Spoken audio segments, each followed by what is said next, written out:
ಹಾ, ಅಷ್ಟು ಕ್ಷುದ್ರ ಭಾವ ಅದು. ಪೃಥ್ವಿಕಾಯಿಕ ಸೂಕ್ಷ್ಮ ಲಬ್ಧಿಯ ಪರ್ಯಾಪ್ತಕ ಪೃಥ್ವಿಕಾಯಿಕ ಸೂಕ್ಷ್ಮ ಜೀವಿಗಳ ಪ್ರತ್ಯೇಕ ಜೀವಿಗಳ ಭವ ಒಂದು ಜೀವ 6008 6012. ಪೃಥ್ವಿಕಾಯಿಕ ಬಾದರ ಜೀವಗಳು ಕೂಡ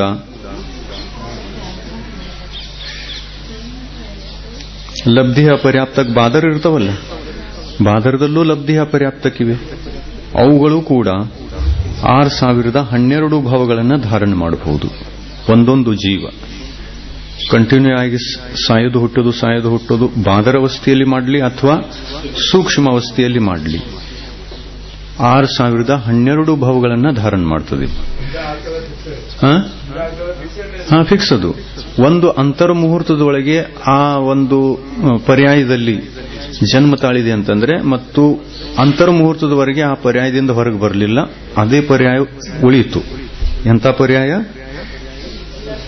ಲಬ್ಧಿಯ ಪರ್ಯಾಪ್ತಕ ಪರ್ಯಾಯ. ಸಾಯಿತು ಮತ್ತೆ ಲಬ್ಧಿಯ ಪರ್ಯಾಪ್ತಕಲ್ಲಿ ಹುಟ್ಟಿತು, ಪೃಥ್ವಿಕಾಯಿಕ ಆಯಿತು. ಸಾಯಿತು ಮತ್ತೆ ಪೃಥ್ವಿಕಾಯಿಕ ಆಯಿತು, ಸಾಯಿತು ಮತ್ತೆ ಪೃಥ್ವಿಕಾಯಿಕ ಆಯಿತು. ಅದು ಸೂಕ್ಷ್ಮದಲ್ಲಿ ಇರಲಿ ಅಥವಾ ಬಾದರದಲ್ಲಿರಲಿ, ಒಟ್ಟಿನಲ್ಲಿ ಅದೇ ಪರ್ಯಾಯವನ್ನು ಧಾರಣ ಮಾಡುವಂತಹ ಜೀವ ಹೆಚ್ಚಂದ್ರೆ 6012 ಭಾವಗಳನ್ನು ಧಾರಣ ಮಾಡುತ್ತೆ. ಇದಲ್ಲದು ಇದ ಗಣಿತ.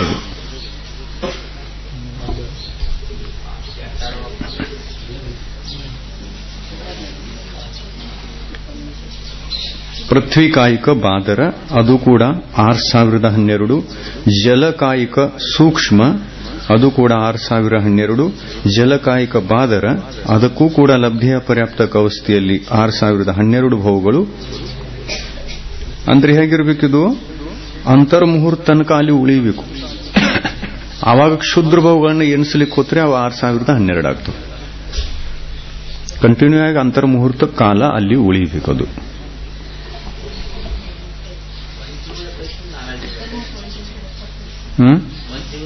ಪ್ರತ್ಯೇಕ ಜೀವದ ಅಪೇಕ್ಷೆಯಿಂದ ಇದೆ ಇಲ್ಲಿ. ಪ್ರತ್ಯೇಕ ಜೀವ ಅಂದ್ರೆ ಒಂದು ಜೀವ.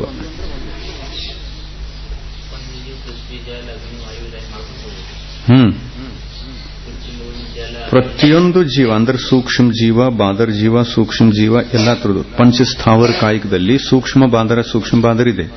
ಅವುಗಳ ಲಬ್ಧಿಯ ಪರ್ಯಾಪ್ತಕ ಅವಸ್ಥೆ ಯಾವ ಜೀವಗಳಿವೆ ಅವೆಲ್ಲ ಅಂತರ್ಮುಹೂರ್ತದವರೆಗೆ ಅದೇ ಒಂದು ಪರ್ಯಾಯವನ್ನು ಧಾರಣ ಮಾಡಿದರೆ ಅಂತರ್ಮುಹೂರ್ತದೊಳಗೆ 6012 ಎಲ್ಲಕ್ಕೂ 6012 ಭಾವಗಳಾಗಬಹುದು. ಇನ್ನು ಇವುಗಳನ್ನೆಲ್ಲ ಒಟ್ಟು ಎಲ್ಲ ಸೇರಿಸಿ ಹೇಳಿತು ಅಂತಂದ್ರೆ 66,132 ಭಾವ ಆಗ್ತವೆ. ಪಂಚಸ್ಥಾವರಕಾಯಿಕ ಜೀವಿಗಳದ್ದು ಎಲ್ಲ ಕೂಡಿಸೋದು 66,132. ಇವು ಒಟ್ಟು ಭಾವಗಳು.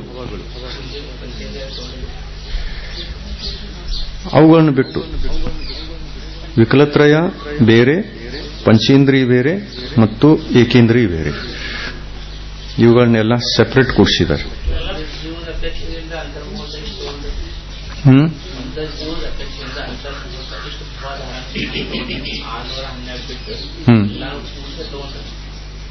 ಅದೇ ಎಲ್ಲ ಒಮ್ಮೆ ಕೂಡಿಸಿದಾರಲ್ಲ ಲಾಸ್ಟ್ಗೆ 66,132 ಬರ್ತದೆ. ಒಂದು ಜೀವ ಅಲ್ಲದು, ಟೋಟಲ್ ಎಲ್ಲಾ ಜೀವಗಳ ಭಾವ ಅದು. ಏಕೇಂದ್ರಿ ಎಲ್ಲ ಸೇರಿಸಿ 66,132. ಅಗ್ನಿಕಾಯಿಕ ಬಾದರದಲ್ಲಿ ಕೂಡ ಎಲ್ಲ ವಾಯುಕಾಯಿಕ ಸೂಕ್ಷ್ಮ, ವಾಯುಕಾಯಿಕ ಬಾದರ, ವನಸ್ಪತಿ ಕಾಯಿಕ ಸಾಧಾರಣ ಸೂಕ್ಷ್ಮ ಮತ್ತು ವನಸ್ಪತಿ ಕಾಯಿಕ ಸಾಧಾರಣ ಬಾದರ, ಆಮೇಲೆ ವನಸ್ಪತಿ ಕಾಯಿಕ ಪ್ರತ್ಯೇಕ ಬಾದರ ತಗೊಂಡಿದ್ದಾರೆ. ಅದರೊಳಗೆ ಸೂಕ್ಷ್ಮ ಭೇದ ಇಲ್ಲ.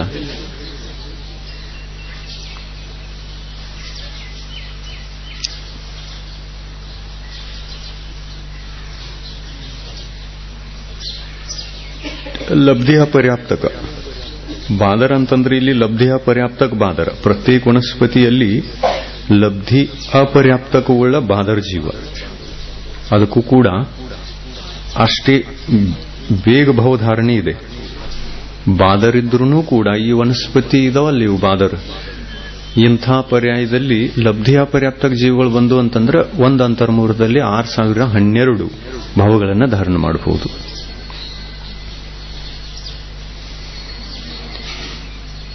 ಮನುಷ್ಯರಿಗೂ ಇದೆ, ಮನುಷ್ಯರಿಗೆ 8 ಇದೆ.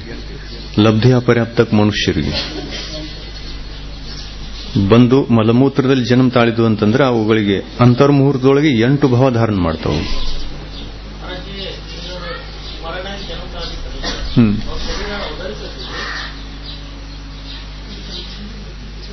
ಔದಾರಿಕ ಶರೀರ, ಔದಾರಿಕ ಶರೀರ ಇವಕ್ಕೆಲ್ಲ. ಮನುಷ್ಯ ತಿರ್ಯಂಶಿಗಳಿಗೆ ಟೋಟಲ್ ಎಲ್ಲ ಜೀವಿಗಳಿಗೆ ಔದಾರಿಕ ಶರೀರ. ಲಬ್ಧಿ ಅಪರ್ಯಾಪ್ತಕ ಜೀವಿಗಳಿಗೂ ಔದಾರಿಕ. ಆಮೇಲೆ ವೈಖರಿಕ ಇರೋದು ಅವಕ್ಕೆ.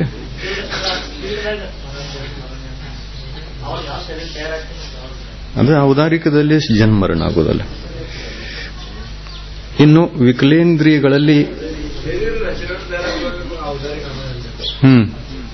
ಶರೀರ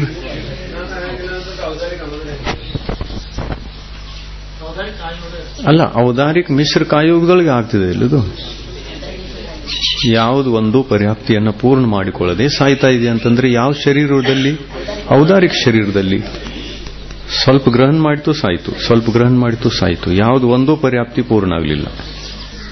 ಆ ಪರ್ಯಾಪ್ತಿ ಪೂರ್ಣ ಮಾಡಿಕೊಳ್ಳುವಂತಹ ಕಾಲದಲ್ಲಿ ಆಹಾರಕ ವರ್ಗಣೆಗಳನ್ನ ಏನು ಗ್ರಹಣ ಮಾಡ್ತಾ ಇದೆ ಅವು ಔದಾರಿಕ ಪರಮಾಣುಗಳು.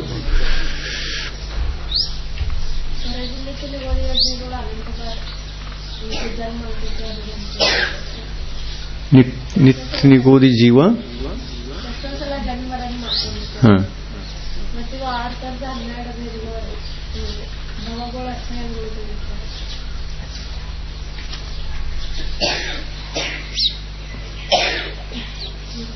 ಒಂದು ಶ್ವಾಸದೊಳಗೆ 18 ಸಲ ಜನ್ಮ ಮರಣ. ಆ ಲೆಕ್ಕಲೆ ಗಣಿತ ಹಾಕಿ ಮಾಡಿದಾರಲ್ಲ, ಬರ್ತದೆ ಅದು ವಿಷಯ ಕೆಳಗೆ ಟಿಪ್ಪಣಿಯಲ್ಲಿದೆ. ಮೊದಲು ವಿಕಲೇಂದ್ರಿಯಗಳನ್ನು ತಿಳ್ಕೊಳ್ಳೋಣ. ವಿಕಲೇಂದ್ರಿಯ ಜೀವಿಗಳು ಕೂಡ ಲಬ್ಧಿ ಅಪರ್ಯಾಪ್ತಕ ಅವಸ್ಥೆಯಲ್ಲಿ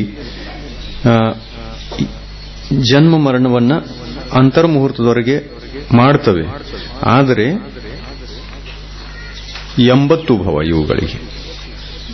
ದ್ವಿಂದ್ರಿಯ ಜೀವಕ್ಕೆ 80, ತ್ರೀಂದ್ರಿಯ ಜೀವಿಗಳಿಗೆ 60 ಮತ್ತು ಚತುರಿಂದ್ರಿಯ ಜೀವಿಗಳಿಗೆ 40 ಭವ ಕಡಿಮೆ ಆಗ್ತಾ ಹೋಗಿವೆ. ಇನ್ನು 180 ಎಲ್ಲ ಕೂಡಿಸಿ ಟೋಟಲ್ ಕೂಡಿಸಿದಾಗ 180 ವಿಕಲತ್ರಯಗಳ ಭವ. ಆಮೇಲೆ ಪಂಚೇಂದ್ರಿಯ ಜೀವಿಗಳು ಲಬ್ಧಿ ಅಪರ್ಯಾಪ್ತಕ ಅವಸ್ಥೆಯಲ್ಲಿರುವಾಗ ಅಸೌಜ್ಞಿ ಪಂಚೇಂದ್ರಿಯ ಜೀವಕ್ಕೆ 8 ಭವಗಳು, ಸೌಜ್ಞಿ ಪಂಚೇಂದ್ರಿಯ ಜೀವಕ್ಕೆ 8 ಭವಗಳು ಮತ್ತು ಮನುಷ್ಯ ಪಂಚೇಂದ್ರಿಯ ಲಬ್ಧಿ ಅಪರ್ಯಾಪ್ತಕ ಜೀವಿಗೆ 8 ಭವಗಳು. ಕರ್ಮಭೂಮಿಯ ಲಬ್ಧಿ ಅಪರ್ಯಾಪ್ತಕ ಮನುಷ್ಯರಿಗೆ 8 ಭವ. ಟೋಟಲ್ ಎಲ್ಲ ಸೇರಿಸಿ ಸೌಜ್ಞಿ, ಅಸೌಜ್ಞಿ ಮತ್ತು ಮನುಷ್ಯ ಎಲ್ಲ ಸೇರಿಸಿ 24 ಭವ ಆಗ್ತದೆ. ಅಂತರ್ಮುಹೂರ್ತದಲ್ಲಿ 8 ಭವ ಅಂದ್ರೆ 8 3 24. ಇನ್ನು ಕೆಳಗಡೆಗೆ ಒಂದು ಸೂಚನಾ ಕೊಟ್ಟಿದೆ, ಸಂಕೇತ. ಎಲ್ಲಾ ಲಬ್ಧಿ ಅಪರ್ಯಾಪ್ತಕ ಜೀವಗಳ ಒಂದು ಅಂತರ್ಮುಹೂರ್ತದ ಒಟ್ಟು ಭವಗಳು ಏಕೇಂದ್ರಿಯಕ್ಕೆ 66,132,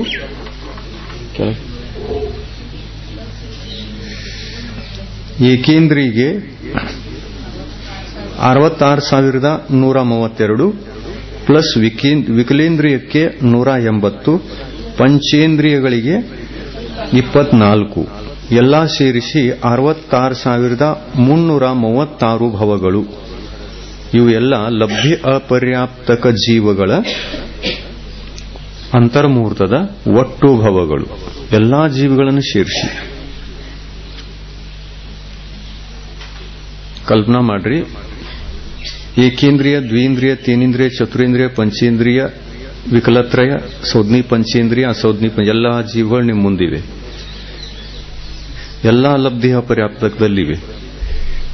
ಈ ಕ್ಷಣದಿಂದ ಒಂದು ಅಂತರ್ಮುಹೂರ್ತದವರೆಗೆ ಎಷ್ಟು ಭವಗಳನ್ನು ಪಾರು ಮಾಡಬಹುದು ಅಂತಂದ್ರೆ ಎಲ್ಲರೂ ಕೂಡಿ, ಎಲ್ಲಾ ಜೀವಗಳು ಕೂಡಿ 66,336 ಭವಗಳನ್ನು ಪಾರು ಮಾಡಿರ್ತಾರೆ ಎಲ್ಲ ಸೇರಿ. ಕೇವಲ ಲಬ್ಧಿಯ ಪರ್ಯಾಪ್ತಕ. ಪರ್ಯಾಪ್ತಕಕ್ಕೆ ಬಹಳ ಆಯುಷ್ಯ ಇರ್ತದೆ, ಅಲ್ಲ ದೀರ್ಘ ಆಯುಷ್ಯ ಇರ್ತದೆ ಅವಕ್ಕೆ. ಅಂತರ್ಮುಹೂರ್ತ ಆಯು. ಆ ಅಂತರ್ಮುಹೂರ್ತದಲ್ಲಿ ಯಾರಿಗೆ ಎಷ್ಟು ಭವಗಳು ಅನ್ನುವಂಥದ್ದು ಪ್ರತ್ಯೇಕವಾಗಿ ಬೇರೆ ಬೇರೆ ಇದೆ. ಏಕೇಂದ್ರಿಯತ್ತು ಅಂತಂದ್ರೆ 6,012, ದ್ವಿಂದ್ರಿಯತ್ತು ಅಂತಂದ್ರೆ 80, 60, 40 ಮತ್ತು ಪಂಚೇಂದ್ರಿಯತ್ತಂದ್ರೆ 8 ಭವಗಳು.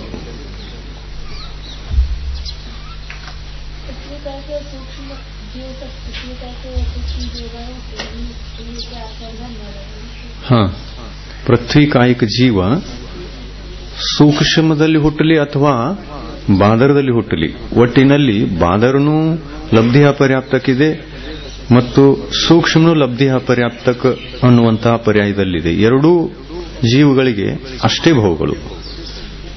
ಬಾದರಕ್ಕೂ ಅಷ್ಟೇ ಭವ, ಸೂಕ್ಷ್ಮಕ್ಕೂ ಅಷ್ಟೇ ಭವ. ಸೂಕ್ಷ್ಮ ಜೀವ ಸತ್ತು ಸೂಕ್ಷ್ಮದಲ್ಲೇ ಹುಟ್ಟುತ್ತಾ ಹುಟ್ಟುತ್ತಾ ಹುಟ್ಟುತ್ತಾ ಹುಟ್ಟುತ್ತಾ ಬಾರಿ ಬಾರಿಗೆ ಕಂಟಿನ್ಯೂ ಆಗಿ ಅಂತರ್ಮುಹೂರ್ತ ತನಕ ಆ ತರ ಮಾಡಿತು ಅಂತಂದ್ರೆ ಎಷ್ಟು ಭವ ಆಗ್ತವೆ ಅಂತರ್ಮುಹೂರ್ತದೊಳಗೆ ಅದನ್ನು ಕೌಂಟ್ ಮಾಡಿದ್ದಾರೆ.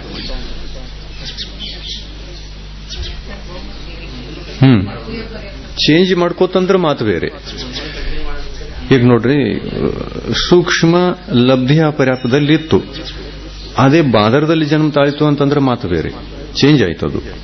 ಆ ತರವಾಗದೆ ಕಂಟಿನ್ಯೂ ಆಗಿ ಸೂಕ್ಷ್ಮ ಲಬ್ಧಿಯ ಪರ್ಯಾಪ್ತದಲ್ಲಿ ಸತ್ತು ಮತ್ತೆ ಸೂಕ್ಷ್ಮ ಲಬ್ಧಿಯ ಪರ್ಯಾಪ್ತದಲ್ಲಿ ಹುಟ್ಟಿತು, ಮತ್ತೆ ಹುಟ್ಟಿತು, ಮತ್ತೆ ಹುಟ್ಟಿತು, ಮತ್ತೆ ಹುಟ್ಟಿತು, ಅಂತರ್ಮುಹೂರ್ತದವರೆಗೆ ಹುಟ್ಟಿತು. ಎಷ್ಟು ಭವಗಳನ್ನು ಧಾರಣ ಮಾಡಬಹುದು? ಅಂತರ್ಮುಹೂರ್ತದಲ್ಲಿ ಹೆಚ್ಚಿಂದ ಹೆಚ್ಚು 6,012 ಭವಗಳಾಗ್ತವೆ.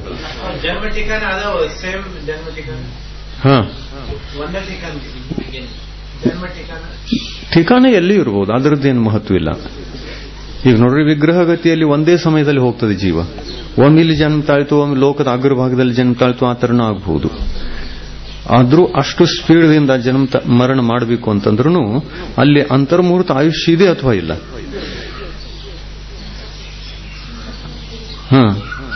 ಆದ್ರೆ ಈ ಒಂದು ಯಾವ ಅಂತರ್ಮುಹೂರ್ತ ಇದು ದೊಡ್ಡ ಅಂತರ್ಮುಹೂರ್ತದಲ್ಲಿ ಎಷ್ಟು ಸಲ ಹುಟ್ಟಬಹುದು? ಸಣ್ಣ ಅಂತರ್ಮುಹೂರ್ತಗಳನ್ನು ಪಡ್ಕೊಂಡು ದೊಡ್ಡ ಅಂತರ್ಮುಹೂರ್ತ ಪೂರ್ಣ ಮಾಡಬೇಕು ಅಂತಂದ್ರೆ ಎಷ್ಟು ಸಲ ಹುಟ್ಟಬಹುದು? 6,012 ಸಲ ಹುಟ್ಟಬಹುದು.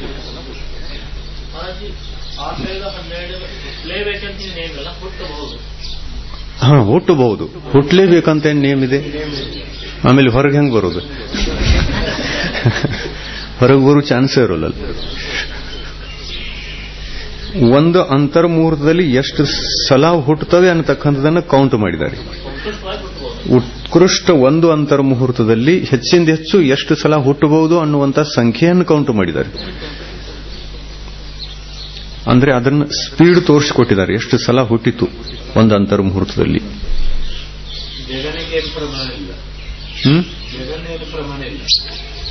ಜಗನ್ಯ ಉತ್ಕೃಷ್ಟ ಆಯೋದಕ್ಕೆ ಅಂತರ್ಮುಹೂರ್ತ ಇದೆ ಲಬ್ಧಿಯ ಪರ್ಯಾಪ್ತ ಜೀವಗಳಿಗೆ. ಪರ್ಯಾಪ್ತಿಗಳನ್ನು ಒಂದೂ ಪೂರ್ಣ ಮಾಡಿಕೊಳ್ಳದೆ ಯಾವುದೊಂದು ಪರ್ಯಾಪ್ತಿ ಪೂರ್ಣ ಆಗಿರೋಲ್ಲ, ಅದು ಸತ್ತು ಹೋಗ್ತದೆ.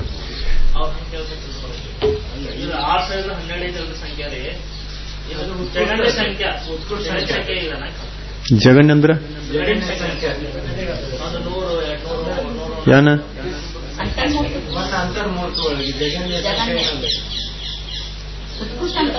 ನೋಡಿ, ಒಂದು ಅಂತರ್ಮುಹೂರ್ತದ ಜಗಣ್ಯ ಕಾಲ ಎಷ್ಟಿದೆ ಅದನ್ನು ಹೇಳಬಹುದು. ಆದರೆ ಜನ್ಮ ಸಂಖ್ಯೆ ಅನ್ನಲ್ಲ.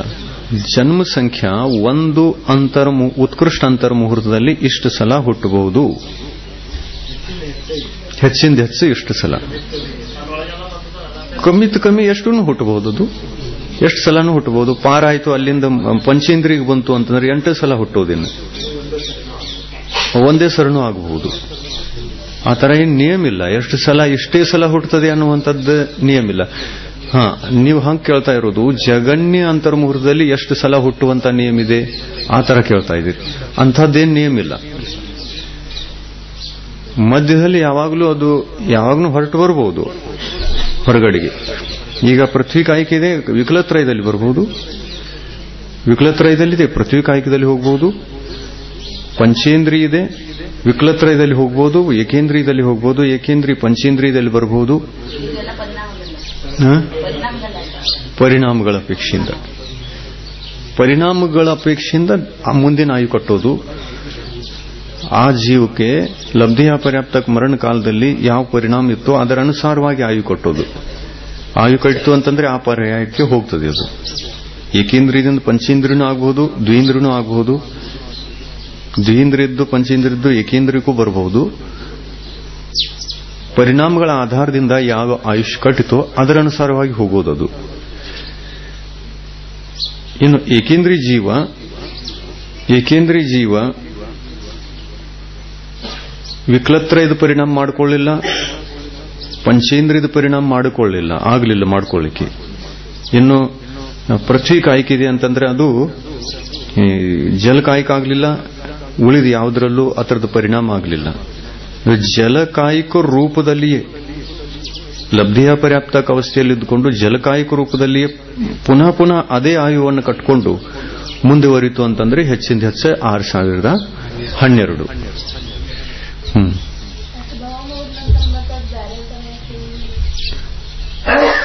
ಎಷ್ಟು ಭವ?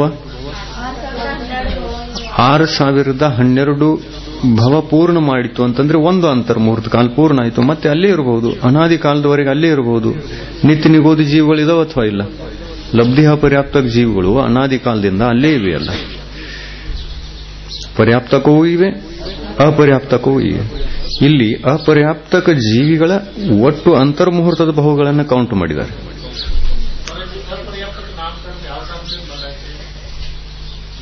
ಅಪರ್ಯಾಪ್ತಿ ನಾಮಕರ್ಮದ ಬಂಧ ಪರಿಣಾಮಗಳ ಅಶುಭ ಪರಿಣಾಮಗಳ ಆಧಾರದಿಂದ ಆಗ್ತದೆ. ಯಾವ ಪರಿಣಾಮಗಳ ಆಧಾರದಿಂದ ಅಂತ ಕೇಳ್ತಾ ಇದ್ದೀರಲ್ಲ, ಅನಂತಾನುಬಂಧಿ ಪರಿಣಾಮಗಳ ಆಧಾರದಿಂದ, ತೀವ್ರ ಅನಂತಾನುಬಂಧಿ ಕಷಾಯ ಪರಿಣಾಮಗಳ ಆಧಾರದಿಂದ ಬಂದಾಗ್ತದೆ. ಕಷಾಯ ತೀವ್ರ ಇತ್ತು ಅಂತಂದ್ರೆ ಮತ್ತೆ ಏಕೇಂದ್ರದಲ್ಲಿ ಹುಟ್ಟಿತು, ಕಷಾಯ ತೀವ್ರ ಇತ್ತು ಮತ್ತೆ ಏಕೇಂದ್ರದಲ್ಲಿ ಲಬ್ಧಿಯ ಪರ್ಯಾಪ್ತದಲ್ಲಿ ಹುಟ್ಟುತ್ತಾ ಹೋಗ್ತದೆ. ಏಕಾಏಕಿ ಮಂದ ಕಷಾಯ ಆಯಿತು ಅಂತಂದ್ರೆ ಮನುಷ್ಯಗತಿಗೂ ಬರಬಹುದು. ಕಷಾಯ ಸ್ವಾಭಾವಿಕವಾಗಿ ನೈಸರ್ಗಿಕವಾಗಿ ಮಂದಾಗಬೇಕು. ಅದು ನೈಸರ್ಗಿಕವಾಗಿ ಆದ್ರೆ ಆಯಿತು. ಅದೇನು ಪುರುಷಾರ್ಥ ಮಾಡುವಂಥದ್ದಲ್ಲ. ಅಲ್ಲೇನು ಏಕೇಂದ್ರಿಯ ಇದೆ, ಅದಕ್ಕೇನು ಗೊತ್ತಿಲ್ಲ. ನಾನು ನಿಗೋದಲ್ಲಿದ್ದೇನೆ ಮತ್ತು ಮಂದ ಕಷಾಯ ಮಾಡ್ಕೋಬೇಕು, ಪುರುಷಾರ್ಥ ಮಾಡಬೇಕು, ಇಂಥದ್ದೇನು ಅದಕ್ಕೆ ಬುದ್ಧಿ ಇಲ್ಲ. ಸ್ವಾಭಾವಿಕವಾಗಿ ಜ್ಞಾನಾವರಣಿ ಕರ್ಮದ ಎಷ್ಟು ಕ್ಷೌಕ್ಷಮ್ ಇದೆ. ಸ್ಪರ್ಶನೇಂದ್ರಿಯ ಸಂಬಂಧಿ ಒಂದೇ ಜ್ಞಾನ ಇದೆ, ಅಲ್ಲಿ ಮತ್ತೊಂದು ಇಂದ್ರಿಯ ಇಲ್ಲ. ಪರಿಣಾಮಗಳೆಲ್ಲ ಮಂದ ಆಗಲಿಕ್ಕೆ ಮೊದಲಿನ ಭವ ಅಂತಂದ್ರೆ ಇಲ್ಲ, ಹಾಗೇನಿಲ್ಲ, ನಿಯಮ ಇಲ್ಲ. ಮೊದಲಿನ ಭವ ನಿತ್ಯ ನಿಗೋದಲ್ಲಿರತಕ್ಕಂತಹ ಜೀವಿಗೆ ಯಾವ ಮೊದಲಿನ ಭವ?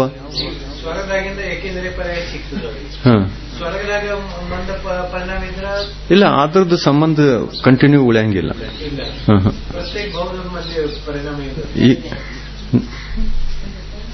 ಹಿಂದಿನ ಭವದ ಸಂಬಂಧ ಇಲ್ಲಿ ಬರೋಲ್ಲ. ಯಾಕಂತಂದ್ರೆ ಅಲ್ಲಿ ಹೋದ ನಂತರ ಆ ಪರ್ಯಾಯದಲ್ಲಿ ಯಾವ ಕಷಾಯ ಇದೆ ಅದು ನೈಸರ್ಗಿಕವಾಗಿ ಮಂದಾಯ್ತು ಇಲ್ಲದ್ರೆ ಇಲ್ಲ, ಅಲ್ಲೇ ಇರೋದು. ನಿಮಿತ್ತ ಕಾರಣ ಇಲ್ಲ ಅದಕ್ಕೆ. ಏನ್ ಕಾರಣ ಇಲ್ಲ. ನಿಮಿತ್ತ ಕಾರಣ ಅಂತಂದ್ರೆ ಎಷ್ಟು? ದ್ರವ್ಯ, ಕ್ಷೇತ್ರ, ಕಾಲ, ಭಾವ ಇವೇ ನಿಮಿತ್ತ. ಆ ಕ್ಷೇತ್ರದಲ್ಲಿ ಈಗ ಸಾಮಾನ್ಯವಾಗಿ ವಾಯುಕಾಯಿಕ ಜೀವಿಗಳು ಇಲ್ಲಿವೆ. ನೀವು ಬೆಂಕಿ ಉರಿಸಿದ್ರೆ ವಾಯುಕಾಯಿಕ ಜೀವಿಗಳೆಲ್ಲ ಸತ್ತು ಹೋದು. ಅವಾಗ ಸಂಕ್ಲೇಶ ಆಯಿತು. ಸಂಕ್ಲೇಶದ ಕಾಲದಲ್ಲಿ ಲಬ್ಧಿಯ ಪರ್ಯಾಪ್ತಕ ಅವಸ್ಥೆಯಲ್ಲಿತ್ತದು. ಸಂಕ್ಲೇಶದ ಕಾಲದಲ್ಲಿ ಸಾಯಿತು, ಕೆಟ್ಟ ನಿಮಿತ್ತ ಸಿಕ್ತು, ಕ್ಷೇತ್ರ ಬಾಯಿ ನಿಮಿತ್ತ ಕೆಟ್ಟ ಸಿಕ್ತು, ಅವು ಸುಟ್ಟು ಹೋದು, ಸಂಕ್ಲೇಶ ಪರಿಣಾಮ ಆಯಿತು. ಮತ್ತೆ ಲಬ್ಧಿಯ ಪರ್ಯಾಪ್ತಕ ವಾಯುಕಾಯಿಕದಲ್ಲಿ ಜನ್ಮ ತಾಳಿದು. ಇನ್ನು ಹಿಂದಿನ ಭಾವದ ಸಂಸ್ಕಾರದಿಂದ ಅದು ಇದು ಆಗ್ತದೆ ಅಂತ ಅದು ನಿಯಮ ಹೇಳಕ್ಕಾಗಲ್ಲ. ಅದನ್ನು ಅದು ನೈಸರ್ಗಿಕವಾಗಿ ತನ್ನ ಪರಿಣಾಮಗಳನ್ನ ಆಟೋಮೆಟಿಕಲಿ ಮಂದ್ ಮಾಡ್ಕೊಂತು ಅಂತಂದ್ರೆ ಅವಾಗ ಮನುಷ್ಯ ಆಯುಧ ಬಂದಾಯ್ತು ಆಯ್ತು, ಇಲ್ದಿದ್ರೆ ಇಲ್ಲ. ಮತ್ತೆ ಅಲ್ಲಿ ಇರೋದು ಒಳ್ಳೇದಾಗೋದು ಬಹಳ ಕಡಿಮೆ ಚಾನ್ಸ್ ಇರ್ತದೆ, ಕೆಟ್ಟದ್ದಾಗೋದು ಯಾವಾಗಲೂ ಜಾಸ್ತಿ ಇರ್ತದೆ.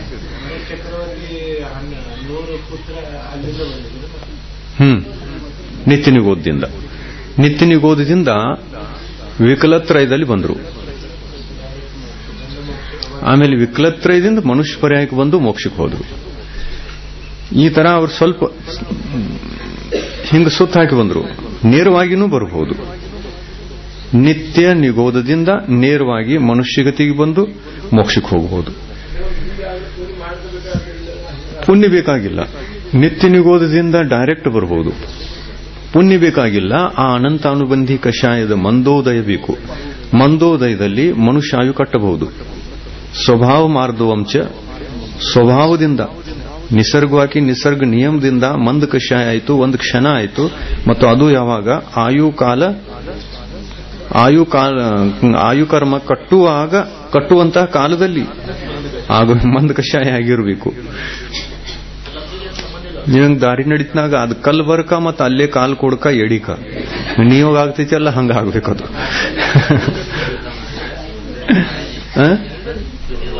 ಯಾವ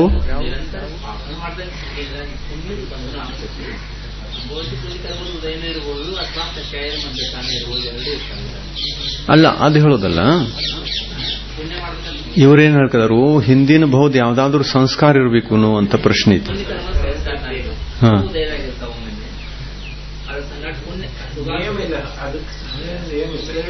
ಈಗ ನಿತ್ಯ ನಿಗೋಧದಲ್ಲಿಯೇ ಇರತಕ್ಕಂತಹ ಜೀವಗಳಿಗೆ ಎಂದೂ ಅವು ಯಾವ ಪರ್ಯಾಕ್ಕೂ ಬಂದಿಲ್ಲ. ಎಲ್ಲಿಂದ ಪುಣ್ಯ ತರ ಅವ್ರು ನೀವು ಹಿಂದಿನ ಭಾವ ಯಾವ್ದಿದೆ ಅವಕ್ಕೆ? ನಿತ್ಯ ನಿಗೋಧ ಹಿಂದಿನ ಭಾವ ಅವಕ್ಕೆ ಎಲ್ಲಿಂದ ತರ ಅವ್ರ ಪುಣ್ಯ? ಮನುಷ್ಯಗತಿ ಅಂತಾರ ಅವ್ರ. ಮನುಷ್ಯಗತಿಗೆ ಬಂದಿಲ್ಲ. ವಿಕಲತ್ರಯದಲ್ಲಿ ತರ ಅವ್ರ. ವಿಕಲತ್ರಯದಲ್ಲೂ ಬಂದಿಲ್ಲ ಅದು. ಇನ್ನು ಉಳಿತೇನೋ ಏಕೇಂದ್ರಿಯದಲ್ಲಿ ಪುಣ್ಯ ಮಾಡುವಂತ ಸ್ಥಿತಿ ಇಲ್ಲ. ಪೃಥ್ವಿಕಾಯಕ್ಕಾಗಲಿ ಎಲ್ಲೇ ಆಗಲಿ.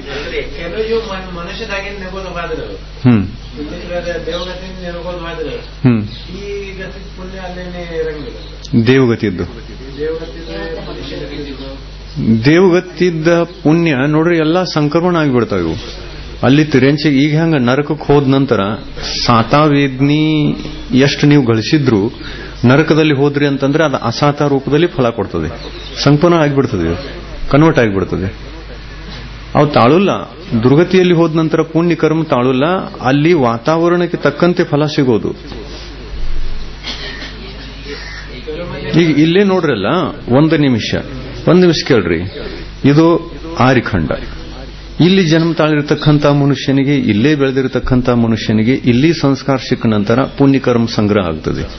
ಅದೇ ಮ್ಲೇಚ್ಛಖಂಡದಲ್ಲಿ ಜನ್ಮ ತಾಳಿತು ಅಂದ್ರೆ ಜೀವ ಯಾವುದೂ ಪುಣ್ಯ ಮಾಡುವಂತ ಚಾನ್ಸ್ ಇಲ್ಲ. ಅಂತಹ ಕರ್ಮಗಳು ಕಟ್ತಾವ ಅಲ್ಲಿ. ಆಮೇಲೆ ಆ ಜೀವ ಇಲ್ಲಿ ಆರಿಖಂಡದಲ್ಲಿ ಬಂತು ಅಂತಂದ್ರೆ ಆ ಹಿಂದಿನ ಪುಣ್ಯ ತಗೊಂಡು ಬಂದಿರೋಲ್ಲ, ಪಾಪ ತಗೊಂಡು ಬಂದಿರ್ತದೆ. ಅಂದ್ರೆ ಇಲ್ಲಿ ಜನ್ಮ ತಾಳಿತು ಅಂತಂದ್ರೆ ಆ ಪಾಪ ಎಲ್ಲ ಇಲ್ಲಿ ಪುಣ್ಯದಲ್ಲಿ ಕನ್ವರ್ಟ್ ಆಗಿ ಅದಕ್ಕೆ ಫಲ ಕೊಡಕ್ಕೆ ಶುರು ಮಾಡ್ತದೆ.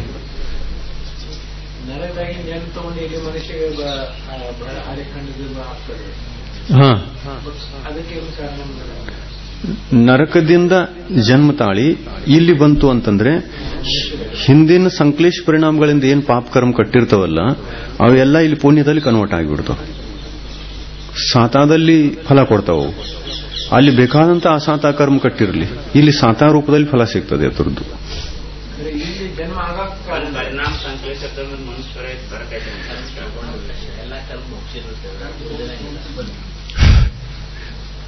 ಅಲ್ಲಿಂದ ಬರುವಂತ ಜೀವ ಎಷ್ಟೇ ಸಂಕ್ಲೇಶ ಪರಿಣಾಮಗಳಿಂದ, ಎಷ್ಟೇ ಅಶುಭ ಭಾವಗಳಿಂದ ಎಂಥ ಕರ್ಮಗಳನ್ನು ಕಟ್ಟಿಕೊಂಡಿದ್ರೂ ಕೂಡ ಮನುಷ್ಯ ಗತಿಗೆ ಬಂದ ನಂತರ ಈ ಕ್ಷೇತ್ರದ ಅನುಸಾರವಾಗಿ ಫಲ ಸಿಗೋದು. ಮನುಷ್ಯಗತಿಗೆ ಸ್ವಭಾವ ಮಾರ್ಧವಂಶ, ಸ್ವಭಾವದಿಂದ ನರಕದೊಳಗೆ ಕಂಟಿನ್ಯೂ ತೀವ್ರ ಉಳಿಲ್ಲ. ಮಂದ ತೀವ್ರ ನಡೆದಿರ್ತದೆ. ಇನ್ನು ಮಂದ ಅವಸ್ಥೆಯ ಕಾಲದಲ್ಲಿ ಆ ಆಯುಕರ್ಮ ಕಟ್ಟುವಂತ ಕಾಲ ಬಂದಿತ್ತು ಅಂತಂದ್ರೆ ಮನುಷ್ಯ ಆಯು ಕಟ್ತದೆ. ತೀವ್ರ ಕಷಾಯದ ಕಾಲದಲ್ಲಿ ಆಯುಕರ್ಮ ಕಟ್ಟುವಂತ ಕಾಲ ಬಂತು ಅಂತಂದ್ರೆ ತಿರಿಂಚಿಗತಿಗೆ ಹೋಗ್ತದೆ. ಇನ್ನು ಅದರಲ್ಲಿ ಒಂದ್ ನಿಮಿಷ, ಅದರಲ್ಲಿ ನರಕದಲ್ಲಿ ಸಮ್ಯಕ್ ದೃಷ್ಟಿ ಜೀವಿ ಇತ್ತು ಅಂತಂದ್ರೆ ಅದು ಮಂದ ಕಷಾಯಿ. ಮಂದ ಕಷಾಯವನ್ನು ಕಂಟಿನ್ಯೂ ಆಗಿ ಉಳಿಸ್ಕೊಳ್ತದೆ. ಅದು ಯಾವ ಕಷಾಯ? ಅನಂತಾನುಬಂಧಿ ಕಷಾಯ ಸಂಬಂಧಿ ತೀವ್ರತೆ ಮಂದತೆ ಅಲ್ಲಿಲ್ಲ ಸಮ್ಯಕ್ ದೃಷ್ಟಿ ಜೀವಿಗೆ. ಇನ್ನು ಅಪ್ರತ್ಯಾಖ್ಯಾನಾವರ್ಣಿ ಕಷಾಯ ಉದಯ ಸಂಬಂಧಿ ತೀವ್ರತಾ ಮಂದತಾ ಇದೆ. ಇದರೊಳಗೆ ಯಾವಾಗ ಮಂದ ಆಗ್ತದೆ ಆವಾಗ ಮನುಷ್ಯಾಯು ಕಟ್ಟಿಬಿಡುತ್ತೆ. 4ನೇ ಗುಣಸ್ಥಾನದಲ್ಲಿಯೂ ಕೂಡ ಮನುಷ್ಯಾಯುವಿನ ಬಂದಿದೆಯಲ್ಲ, ಸಮ್ಯಕ್ ದೃಷ್ಟಿಗೂ ಬಂದಾಗಬಹುದು, ಮಿಥ್ಯಾದೃಷ್ಟಿಗೂ ಬಂದಾಗಬಹುದು. ಮಿಥ್ಯಾದೃಷ್ಟಿಗೆ ಅನಂತಾನುಬಂಧಿ ಕಷಾಯದ ಮಂದೋದಯದಲ್ಲಿ ಮನುಷ್ಯಾಯುವಿನ ಬಂಧ, ಮತ್ತು ಸಮ್ಯಕ್ ದೃಷ್ಟಿ ಜೀವಿಗೆ ಅಪ್ರತ್ಯಾಖ್ಯಾನಾವರ್ಣಿ ಕಷಾಯದ ಮಂದೋದಯದಲ್ಲಿ ಮನುಷ್ಯಾಯುವಿನ ಬಂಧ ಆಗುತ್ತೆ. ಟಿಪ್ಪಣಿಯಲ್ಲಿ ಸ್ವಲ್ಪ ಓದೋಣ ವಿಷಯ. ಎಲ್ಲಾ ಲಬ್ಧಿ ಅಪರ್ಯಾಪ್ತಕ ಜೀವಗಳ ಒಂದು ಅಂತರ್ಮುಹೂರ್ತದ ಒಟ್ಟು ಭವಗಳು ಏಕೇಂದ್ರಿಯಕ್ಕೆ 66,132 ಪ್ಲಸ್ ವಿಕಲೇಂದ್ರಿಯಕ್ಕೆ 180, ಪಂಚೇಂದ್ರಿಯಕ್ಕೆ 24, ಒಟ್ಟು 66,336 ಭವಗಳು ಎಲ್ಲಾ ಸೇರಿಸಿ ಏಕೇಂದ್ರಿಯದಿಂದ ಹಿಡ್ಕೊಂಡು ಪಂಚೇಂದ್ರಿಯ ತನಕ. ಇನ್ನು ವಿಶೇಷ, ಒಂದು ಮುಹೂರ್ತ ಅಂದರೆ 48 ನಿಮಿಷಗಳು. ಏನ್ ಹೇಳಿದ್ರು ಇದನ್ನು ತಿಳ್ಕೊಳ್ಳಿ. ಒಂದು ಮುಹೂರ್ತ ಅಂದರೆ ಎಷ್ಟು ನಿಮಿಷಗಳು, ಮತ್ತು ಒಂದು ಅಂತರ್ಮುಹೂರ್ತ ಅಂದರೆ 2 ನಿಮಿಷ ಅಲ್ಲ, 2 ಸಮಯ ಕಡಿಮೆ. 2 ಸಮಯ ಕಡಿಮೆ 48 ನಿಮಿಷಗಳು. ಒಂದು ಭಿನ್ನ ಅಂತರ್ಮುಹೂರ್ತ ಅಂದರೆ ಒಂದು ಸಮಯ ಕಡಿಮೆ 48 ನಿಮಿಷಗಳು. ಅಂದ್ರೆ ಉತ್ಕೃಷ್ಟ ಅಂತರ್ಮುಹೂರ್ತ ಯಾವುದು? 2 ಸಮಯ ಕಡಿಮೆ ಉಳ್ಳ ಅಂತರ್ಮುಹೂರ್ತವೇ ಉತ್ಕೃಷ್ಟ ಅಂತರ್ಮುಹೂರ್ತ. ಮತ್ತು ಭಿನ್ನ ಅಂತರ್ಮುಹೂರ್ತ ಅದಕ್ಕಿಂತ ಒಂದು ಸಮಯ ದೊಡ್ಡದು. ಭಿನ್ನ ಮುಹೂರ್ತ ಅನ್ನೋದು. ಇನ್ನು ಒಂದು ಅಂತರ್ಮುಹೂರ್ತ ಅಂದರೆ 48 ನಿಮಿಷಗಳು. 48 ನಿಮಿಷಗಳಲ್ಲಿ 3,773 ಶ್ವಾಸೋಚ್ಛ್ವಾಸಗಳು ಆಗುತ್ತವೆ. 48 ನಿಮಿಷಗಳು ಎಷ್ಟು ಶ್ವಾಸೋಚ್ಛ್ವಾಸಗಳಾಗ್ತವೆ? 73. ಇದು ಕೌಂಟ್ ಇದೆ, ಕೌಂಟ್ ಮಾಡಿ ಹೇಳಿದ್ದಾರೆ ಎಲ್ಲ, ಕಾಮನ್ ಕಥನ್. ಅಂದ್ರೆ ಒಂದು ಅಂತರ್ಮುಹೂರ್ತದೊಳಗ, ಉತ್ಕೃಷ್ಟ ಅಂತರ್ಮುಹೂರ್ತದೊಳಗೆ ಇಷ್ಟು ನಿಮಿಷಗಳು, ಇಷ್ಟು ನಿಮಿಷಗಳಲ್ಲಿ ಇಷ್ಟು ಶ್ವಾಸೋಚ್ಛ್ವಾಸಗಳು, ಈ ತರ ಗುಣಾಕಾರ ಮಾಡಿ ಗಣಿತ ಮಾಡಿ ಹೇಳಿದ್ದಾರೆ ಅದನ್ನು ಆಗುತ್ತವೆ. ಮತ್ತು 66,336 ಸಲ ಕ್ಷುದ್ರ ಭವ ಧಾರಣ ಮಾಡುವುದಕ್ಕೋಸ್ಕರ 3,685 1.3 ಶ್ವಾಸೋಚ್ಛ್ವಾಸಗಳು ಹಿಡಿಯುತ್ತವೆ. ಅದಕ್ಕಾಗಿ 3,685 1.3 ಗುಂಡ್ಲೆ 18 = 66,336 ಇಷ್ಟು ಕ್ಷುದ್ರ ಭವಗಳು ಅಪರ್ಯಾಪ್ತಕ ಜೀವಿಗೆ ಒಂದು ಅಂತರ್ಮುಹೂರ್ತದಲ್ಲಿ ಆಗುತ್ತವೆ. ಒಂದು ಜೀವಿಗೆ ಇಷ್ಟ ಆಗಬಹುದು. ಅಂದ್ರೆ ಒಂದೇ ಜೀವ ನೋಡ್ರಿ, ಒಂದು ಜೀವಿದೆ, ನಂಬರ್ ಹಚ್ಚಿತು ಎಲ್ಲಿ? ಪೃಥ್ವಿ ಕಾಯಕದಲ್ಲಿ, ಸೂಕ್ಷ್ಮ ಪೃಥ್ವಿ ಕಾಯಕದಲ್ಲಿ ನಂಬರ್ ಹಚ್ಚಿತು. ಅದರೊಳಗೆ ಲಬ್ಧಿ ಅಪರ್ಯಾಪ್ತಕದಲ್ಲಿ ಎಷ್ಟು ಭವ? 6,012 ಭವಗಳನ್ನು ಪೂರ್ಣ ಮಾಡಿತು. ಆಮೇಲೆ ಬಾದರದಲ್ಲಿ ಬಂತು, ಅಲ್ಲಿಯೂ ಲಬ್ಧಿ ಅಪರ್ಯಾಪ್ತಕದಲ್ಲಿ 6,012 ಭವಗಳನ್ನು ಪೂರ್ಣ ಮಾಡ್ಕೊಂತು. ಆಮೇಲೆ ಜಲಕಾಯಕದಲ್ಲಿ ಬಂತು. ಬರ್ತಾ ಬರ್ತಾ ಬರ್ತಾ ಬರ್ತಾ ಪಂಚೇಂದ್ರಿಯ ತನಕ ಬಂತು.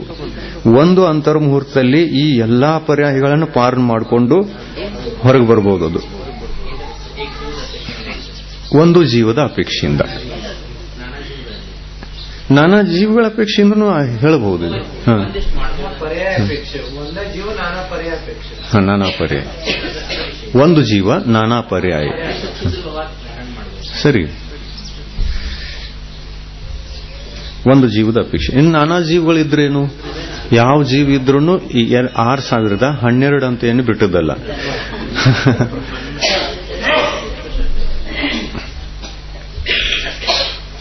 ಮುಂದಿನ ಕೋಷ್ಟಕ 6ನೇ ನಂಬರ್ ತೆಗೀರಿ. ಜೀವಗಳು ಯಾವ ಗತಿಯಿಂದ ಹೊರಟು ಯಾವ ಗತಿಗೆ ಬಂದು ಎಷ್ಟು ಗುಣಗಳನ್ನು ಪಡೆಯಬಹುದು? ಸಂದೃಷ್ಟಿ ಕ್ರಮಾಂಕ 6. 15 ಬೇಡ ತೆಗೀರಿ, ಅದು ಆಗೈತೆ. 24 ಸ್ಥಾನದ ಮಧ್ಯದಾಗ 2 ಸಲ ಆಗೈತೆ ಅದು.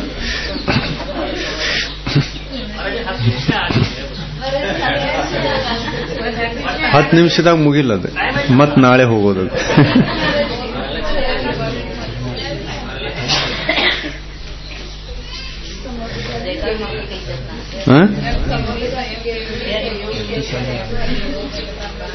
ಸಮುದ್ರಘಾತಗಳಿಗೆ 7 ಭೇದ: ವೈಕ್ರಿಕ್ ಸಮುದ್ರಘಾತ, ತೈಜಸ್ ಸಮುದ್ರಘಾತ, ಮಾರಣಾಂತಿಕ ಸಮುದ್ರಘಾತ, ಕೇವಲಿ ಸಮುದ್ರಘಾತ, ಆಹಾರಕ ಸಮುದ್ರಘಾತ, ವೇದನಾ ಸಮುದ್ರಘಾತ, ಕಷಾಯ ಸಮುದ್ರಘಾತ. ಕೊಟ್ಟಿದಾರಲ್ಲ ಕೆಳಗಡೆಗೆ ಬ್ರಾಕೆಟ್ ಇದರಲ್ಲಿ ಚೌಕಟ್ಟಿನಲ್ಲಿ ಕೊಟ್ಟಿದ್ದಾರೆ. ಸಮುದ್ರಘಾತಗಳಿಗೆ ಎಷ್ಟು ಭೇದ?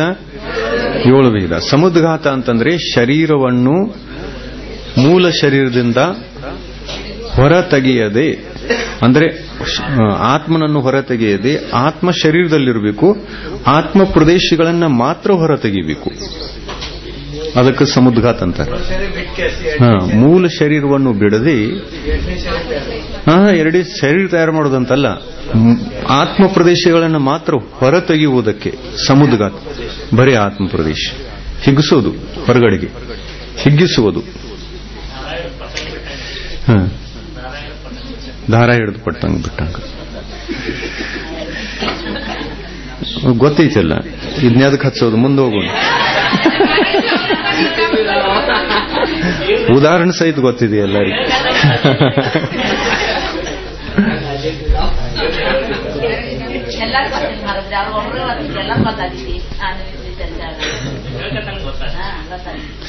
ಹೇಳ್ಕತನ ಉದಾಹರಣೆ ತಂತಾನು ಬರಕದವ್ ನಿಮ್ಗೆ. ಸಮುದ್ರಘಾತ ಕೇವಲಿ, ಸಯೋಗ ಕೇವಲಿ ಮತ್ತು ಅಯೋಗ ಕೇವಲಿಗಳ ಯೋಗ ಪರ್ಯಾಪ್ತಿ ಮತ್ತು ಪ್ರಾಣ ವಿಷಯದ ಕೋಷ್ಟಕ. ಯೋಗಗಳೆಷ್ಟು, ಪರ್ಯಾಪ್ತಿಗಳೆಷ್ಟು, ಪ್ರಾಣಗಳೆಷ್ಟು ಅನ್ನುವಂಥ ಕೋಷ್ಟಕ ಇದು. ಮೊದಲು ಸಮುದ್ರಘಾತ ಕೇವಲಿಗಳಲ್ಲಿ ಚರ್ಚೆ ಇದೆ. ಮೊದಲನೇ ಕಾಲಂನಲ್ಲಿ ಸಮುದ್ರಘಾತದ 8 ಸಮಯಗಳಲ್ಲಿಯ 8 ಭೇದಗಳ ಹೆಸರನ್ನ ಇಲ್ಲಿ ಕೊಟ್ಟಿದೆ. ಪ್ರಥಮ ಸಮಯದಲ್ಲಿ ಕೇವಲಿ ಭಗವಂತರು ದಂಡ ಸಮುದ್ರಘಾತವನ್ನು ಮಾಡುವ ಕಾರಣ ಪ್ರಥಮ ಸಮಯ ದಂಡ ಸಮುದ್ರಘಾತದ ಸಮಯ. ದ್ವಿತೀಯ ಸಮಯ ಕಪಾಟ ಸಮಯ. ತೃತೀಯ ಸಮಯದಲ್ಲಿ ಪ್ರತರ ಸಮುದ್ರಘಾತ ಇರ್ತದೆ. ಚತುರ್ಥ ಸಮಯದಲ್ಲಿ ಲೋಕಪೂರ್ಣ ಸಮುದ್ರಘಾತ ಇರ್ತದೆ. ಪಂಚಮ ಸಮಯದಲ್ಲಿ ಪ್ರತರ ಸಮುದ್ರಘಾತ, ಷಟ್ ಸಮಯದಲ್ಲಿ ಕಪಾಟ, ಸಪ್ತಮ ಸಮಯದಲ್ಲಿ ದಂಡ, ಅಷ್ಟಮ ಸಮಯದಲ್ಲಿ ಶರೀರ ಪ್ರವೇಶ. ನೋಡ್ರಿ, ಪ್ರಥಮ ಸಮಯದಲ್ಲಿ ದಂಡ ಅಂತ ಹೇಳಿದ್ರು, ಆಮೇಲೆ ಕಪಾಟ, ಪ್ರತರ, ಲೋಕಪೂರಣ, 4 ಪ್ರಕಾರದ ಸಮುದ್ರಘಾತಗಳು. ಕೇವಲಿ ಭಗವಂತರು ಒಂದು ಜಾಗದಲ್ಲಿ ಕೂತ್ಕೊಂಡಿದ್ದಾರೆ, ಸಮುದ್ರಘಾತ ಮಾಡೋರಿದ್ದಾರೆ. ಮೊದಲು ಏನ್ ಮಾಡ್ತಾರೋ ದಂಡ, ಆಮೇಲೆ ಕಪಾಟ ಆಕಾರ, ಆಮೇಲೆ ಪ್ರತರ ಆಕಾರ, ಹಬ್ಬಿಸುವಂತ ಆಕಾರ, ಆಮೇಲೆ ಲೋಕಪೂರ್ಣ, ಸಂಪೂರ್ಣ ಲೋಕದಲ್ಲಿ ವ್ಯಾಪ್ತ ಮಾಡಿಬಿಡ್ತಾರೆ, ಆವರಿಸಿ ಬಿಡ್ತಾರೆ ಆತ್ಮ ಪ್ರದೇಶಗಳನ್ನು.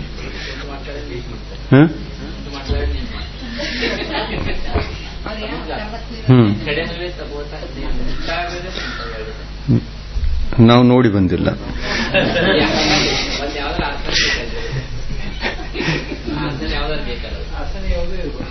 ಯಾವುದೂ ಇರಬಹುದು. ನಿಂತುಕೊಂಡು ಮೋಕ್ಷಕ್ಕೆ ಹೋಗಿದಾರೋ ಅಥವಾ ಇಲ್ಲ? ಹೋಗಿದ್ದಾರೆ. ಆಮೇಲೆ ನಿಂತುಕೊಂಡು ಮಾಡಬಹುದು. ಕೂತ್ಕೊಂಡು ಮಾಡಿದಾರೋ ಅಥವಾ ಇಲ್ಲ? ಮೋಕ್ಷಕ್ಕೆ ಹೋಗಿದಾರೋ ಅಥವಾ ಇಲ್ಲ? ಕೂತ್ಕೊಂಡು ಮೋಕ್ಷ ಹೋಗಿದ್ದಾರೆ ಅಂದ್ರೆ ಕೂತ್ಕೊಂಡು ಆಗ್ಬಹುದು ಸಮುದ್ಘಾತ, ಯಾವುದೇ ಆಸನದಲ್ಲಿ ಆಗಬಹುದು.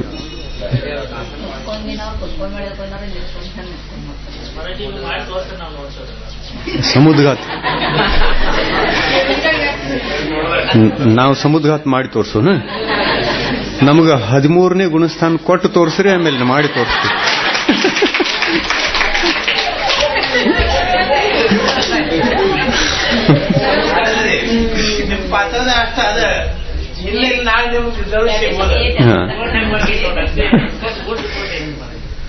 Good report.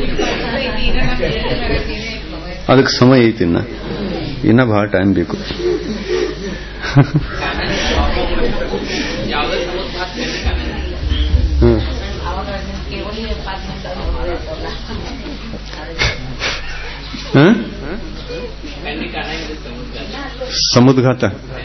ಸಮುದ್ಘಾತ ಕಣ್ಣಿ ಕಾಣುಲ್ಲ. ಆತ್ಮ ಪ್ರದೇಶಗಳು ಯಾರಿಗೂ ಕಣ್ಣಿ ಕಾಣುಲ್ಲ. ಮತ್ತು ಕಣ್ಣಿ ಕಾಣುವಾಗ ಎತ್ತಂತಂದ್ರ ಈಗ ಸತತ್ ನಡೆದೈತಿ ಸಮುದ್ಘಾತ ವಿದೇ ಕ್ಷೇತ್ರದಲ್ಲಿ.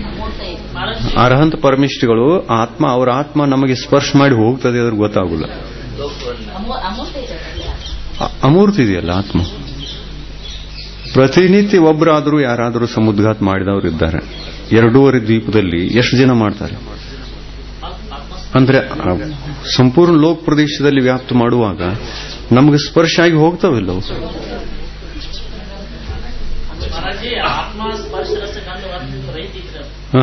ಸ್ಪರ್ಶ ರಹಿತ ಐತಿ. ಆದ್ರೆ ಆ ಆತ್ಮ ನಮ್ಮ ಹತ್ತಿರ ಬಂದು ಹೋಗ್ತದೆ ಅಥವಾ ಇಲ್ಲ?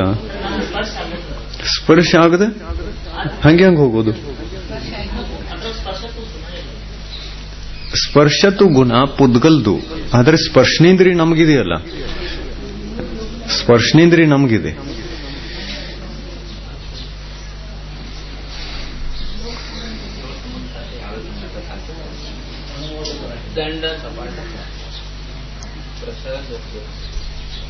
ಪ್ರಥಮ ಸಮಯದಲ್ಲಿ ನೋಡಿ, ಇದನ್ನ ಅಷ್ಟೇ ತಿಳ್ಕೊಂಡ್ಬಿಡೋಣ.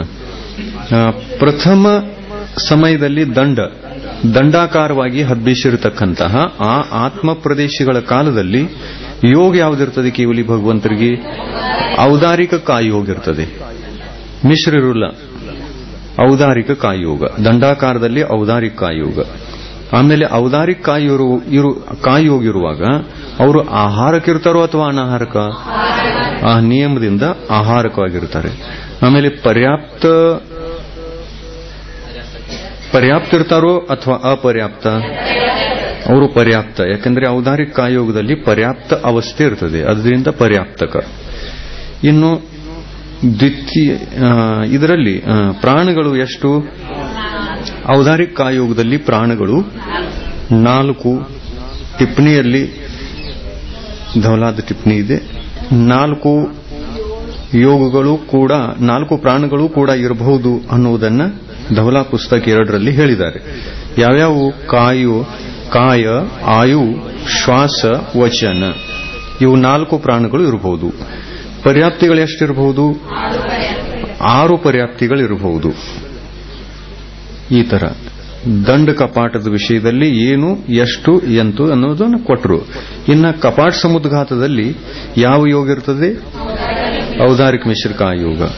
ಮಿಶ್ರ ಅಂದ ಮೇಲೆ ಆಹಾರಕೋ ಅಥವಾ ಅನಾಹಾರಕ? ಆಹಾರಕವೇ ಇದೆ. ಹೇಗೆಂದ್ರೆ ಮಿಶ್ರಕ ಯೋಗದಲ್ಲಿ ಆಹಾರ ಗ್ರಹಣೆ ಶುರು ಆಗಿರ್ತದೆ.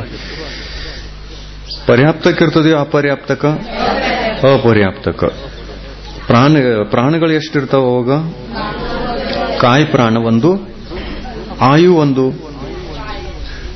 2 ಪ್ರಾಣಗಳು ಮಾತ್ರ ಅಲ್ಲಿರುವುದು. ಅಥವಾ 4 ಇರಬಹುದು, 4 ಅಥವಾ 2.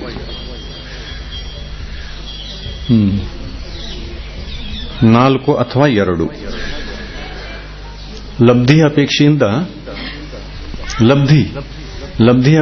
4 ಅಂತ ಅನ್ಬಹುದು. ಇನ್ನು ಕಾಯ ಮತ್ತು ಆಯು ಅಂತೂ ಇದ್ದೇ ಇದೆ, ಅದರಿಂದ 2 ಹೇಳಬಹುದು. ಅಪರ್ಯಾಪ್ತಿಗಳು ಎಷ್ಟು?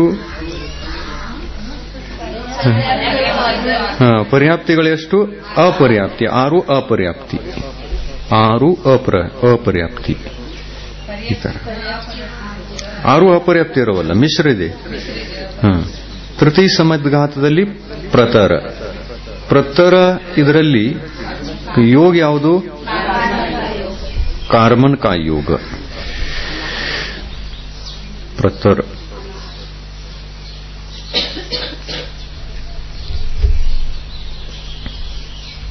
ಅಂದ್ರೆ ನೋಡ್ರಿ, ಕಾರ್ಮನ್ ಕಾಯೋಗದಲ್ಲಿ ಅನಾಹಾರಕ್ಕಿರ್ತದೆ, ಎರಡರಲ್ಲಿ ಆಹಾರಕ್ಕಿದೆ, ಆದರೆ ಪ್ರತರದಲ್ಲಿ ಅನಾಹಾರಕ್ಕಿದೆ. ಕಾರ್ಮನ್ ಕಾಯೋಗ ಪ್ರತರ ಸಮುದ್ಘಾತದಲ್ಲಿದೆ. ಅಂದಮೇಲೆ ಮೂಲ ಶರೀರವನ್ನು ಬಿಡದೆ ಇದೆಲ್ಲ ನಡೆದಿದೆ.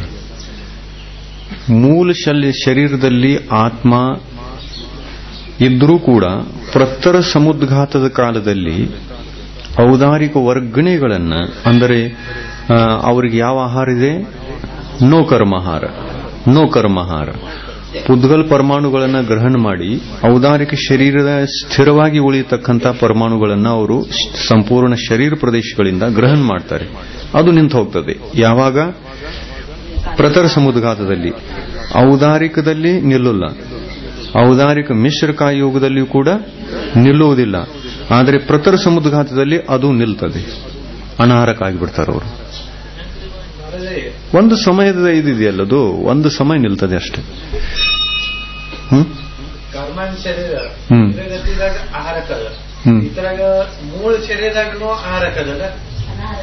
ಮೂಲ ಶರೀರದಲ್ಲಿಯೇ ಅನಾಹಾರಕ. ವಿಗ್ರಹ ಗತಿಯ ಆತ್ಮ, ಮೂಲ ಶರೀರದ ಆತ್ಮ ಬೇರೆ ಬೇರೆ ಅಲ್ಲ. ಎರಡು ತುಂಡಾಗಂಗಿಲ್ಲ, ಅಖಂಡ ಇರ್ತದೆ. ಮೂಲ ಶರೀರದಾಗ ಅಲ್ಲಿಯೂ ಕಾರ್ಮನ್ ಶರೀರ ಇರ್ತದೆ, ಅಲ್ಲಿ ಆಹಾರಕ್ಕೆ ಇರ್ಬೋದು. ಮತ್ತ ಸಮುದ್ಘಾತ ಆಗನ ಪ್ರತರ ಸಮುದ್ಘಾತದಲ್ಲಿ ಮಾತ್ರ ಅನಾಹಾರಕ, ದಂಡದಲ್ಲಿ ಆಹಾರಕ, ಮಿಶ್ರದಲ್ಲಿ ದಂಡದ ಕಪಾಟದಲ್ಲಿ ಆಹಾರಕ. ಆದರೆ ಪ್ರತರ ಸಮುದ್ಘಾತಕ್ಕೆ ಬಂದಾಗ ಮೂರನೆಯ ಸಮಯದಲ್ಲಿ ಅನಾಹಾರಕ. ಮೂರನೆಯ ಸಮುದ್ಘಾತದಲ್ಲಿ, ಮೂರನೇ ಸಮುದ್ಘಾತ ಇದು, ಮೂರನೇ ಸಮಯದ ಸಮುದ್ಘಾತ ಪ್ರತರ ಸಮುದ್ಘಾತ, ಇದರಲ್ಲಿ ಅನಾಹಾರಕ.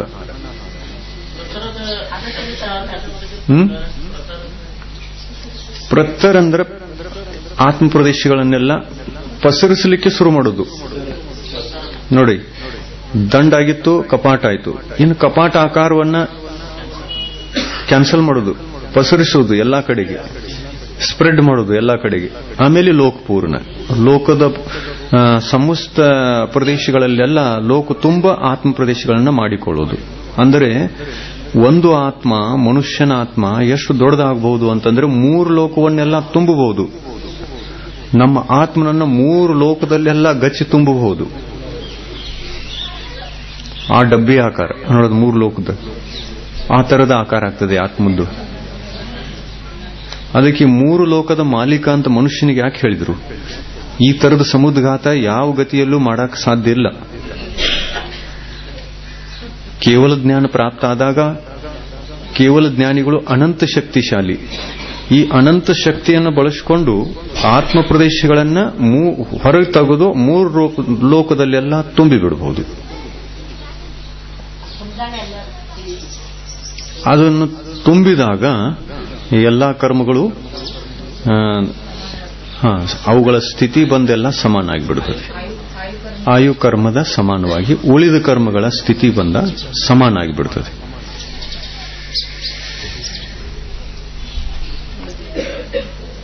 ಪ್ರತರದಲ್ಲಿ ಕಾರ್ಮನ ನೋಡಿ, ಎಷ್ಟು ಸಮಯ ಕಾರ್ಮನ?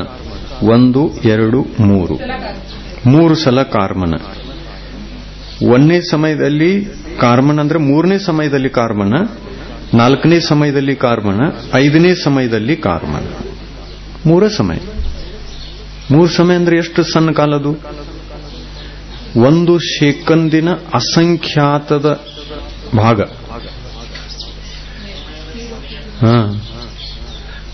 ಅಷ್ಟು ಸಣ್ಣ ಕಾಲ.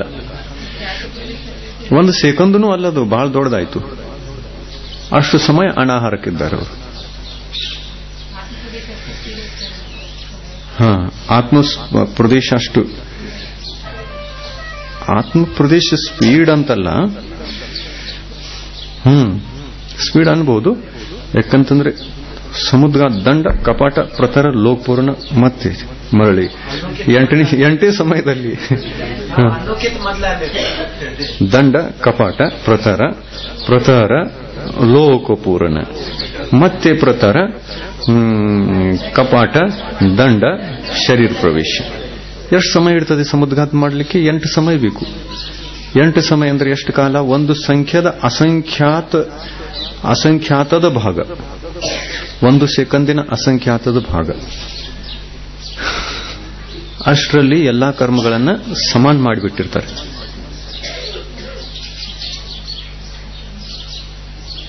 ಸಮುದ್ಘಾತ ಮಾಡ್ತಾರೆ ಅಂತ ಗಂಟೆಗಟ್ಟಲೆ ಕೂತ್ಕೊಂಡು ಕರ್ಮಗಳನ್ನೆಲ್ಲ ಸಮಾನ ಮಾಡ್ತಿರ್ತಾರೋ?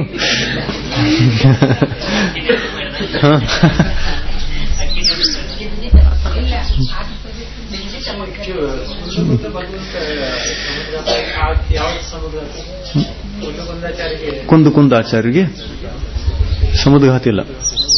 ಸಮುದ್ಘಾತದ ವಿಷಯ ಇದು 13ನೇ ಗುಣಸ್ಥಾನದಲ್ಲಿ. ಇದು ಕೇವಲಿ ಸಮುದ್ಘಾತದ ವರ್ಣನೆ ನಡೆದಿದೆ, 13ನೇ ಗುಣಸ್ಥಾನದ್ದು. ಕುಂದಾಚಾರ್ಯರಿಗೆ 6ನೇ 7ನೇ ಗುಣಸ್ಥಾನ ಹೋಗಿರಬಹುದು. 6ನೇ 7ನೇ ಗುಣಸ್ಥಾನ ಅವರಿಗೆ. ಇದು 13ನೇ ಗುಣಸ್ಥಾನದ ವಿಷಯ.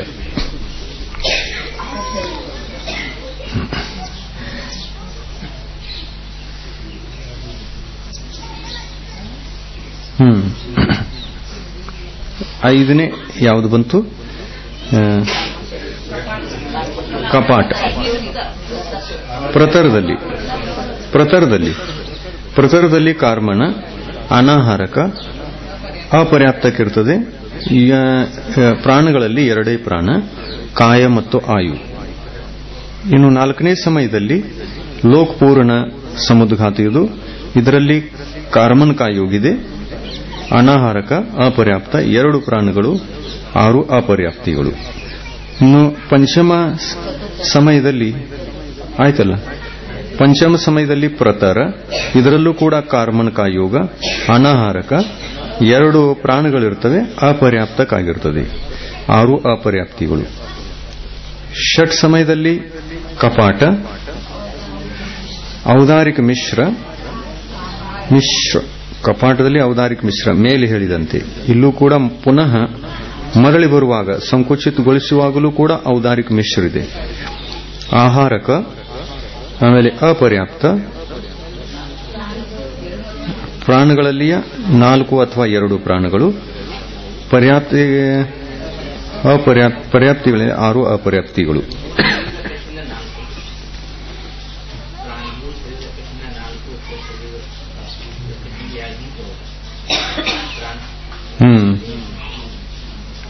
ಯಾವ್ಯಾವು? ಶ್ವಾಸ,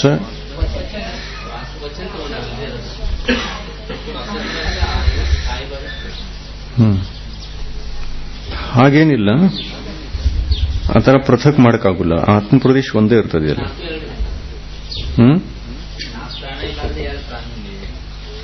ಉಪಚಾರದಿಂದ ಉಪಚಾರ ಇದೆ. ಅದು ಉಪಚಾರ ಅಂತಂದ್ರೆ ಆಯು ಇದೆ, ಶ್ವಾಸ ಮತ್ತು ವಚನ ಲಬ್ಧಿ ಇದೆಯಲ್ಲ ಅವ್ರಿಗೆ. ನೋಡಿ, ಸಯೋಗ ಕೇವಲಿ ಇದ್ದಾರಂದ್ಮೇಲೆ ಶ್ವಾಸನೂ ಇರಬೇಕು, ವಚನೂ ಇರಬೇಕು. ಇದು ಲಬ್ಧಿ ಅಪೇಕ್ಷೆಯಿಂದ. ಆದರೆ ಸಮುದ್ಘಾತದ ಒಂದು ಕ್ರಿಯಾ ನಡೆದಿದೆ ಅಂತ ಹೇಳಿಬಿಟ್ಟು ಅಲ್ಲಿ ಇದನ್ನು ಉಪಚಾರದಿಂದ ಗ್ರಹಣ ಮಾಡಬೇಕು.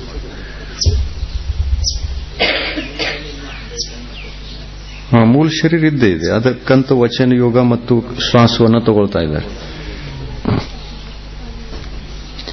ಸಪ್ತಮ ಸಮಯದಲ್ಲಿ ದಂಡ, ಔದಾರಿಕ ಕಾಯೋಗಿರ್ತದೆ, ಆಹಾರಕ ಪರ್ಯಾಪ್ತಿಗಳಲ್ಲಿ ಪರ್ಯಾಪ್ತಕ್ಕಿರ್ತದೆ, ಮತ್ತು ಪ್ರಾಣಗಳಲ್ಲಿ 4 ಪ್ರಾಣಗಳು. ದಂಡ ಆಯ್ತಲ್ಲಿದೆ, ಅದಕ್ಕಾಗಿ 4 ಪ್ರಾಣಗಳು. ಆಮೇಲೆ ಅಷ್ಟಮ ಸಮಯದಲ್ಲಿ ಶರೀರ ಪ್ರವೇಶ, ಔದಾರಿಕ ಕಾಯೋಗಿದೆ, ಆಹಾರಕವಾಗಿರ್ತದೆ, ಆಮೇಲೆ ಪರ್ಯಾಪ್ತಕ್ಕಿದ್ದಿರ್ತದೆ. ಪ್ರಾಣಗಳಲ್ಲಿ ವಚನ ಪ್ರಾಣ, ಕಾಯ ಪ್ರಾಣ ಆಯು ಮತ್ತು ಶ್ವಾಸ 4.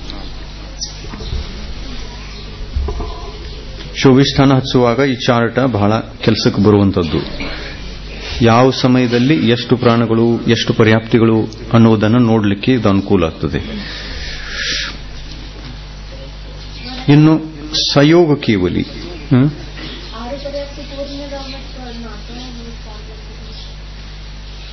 ಎಲ್ಲಿ ಪೂರ್ಣಿದವು 6 ಪರ್ಯಾಪ್ತಿ?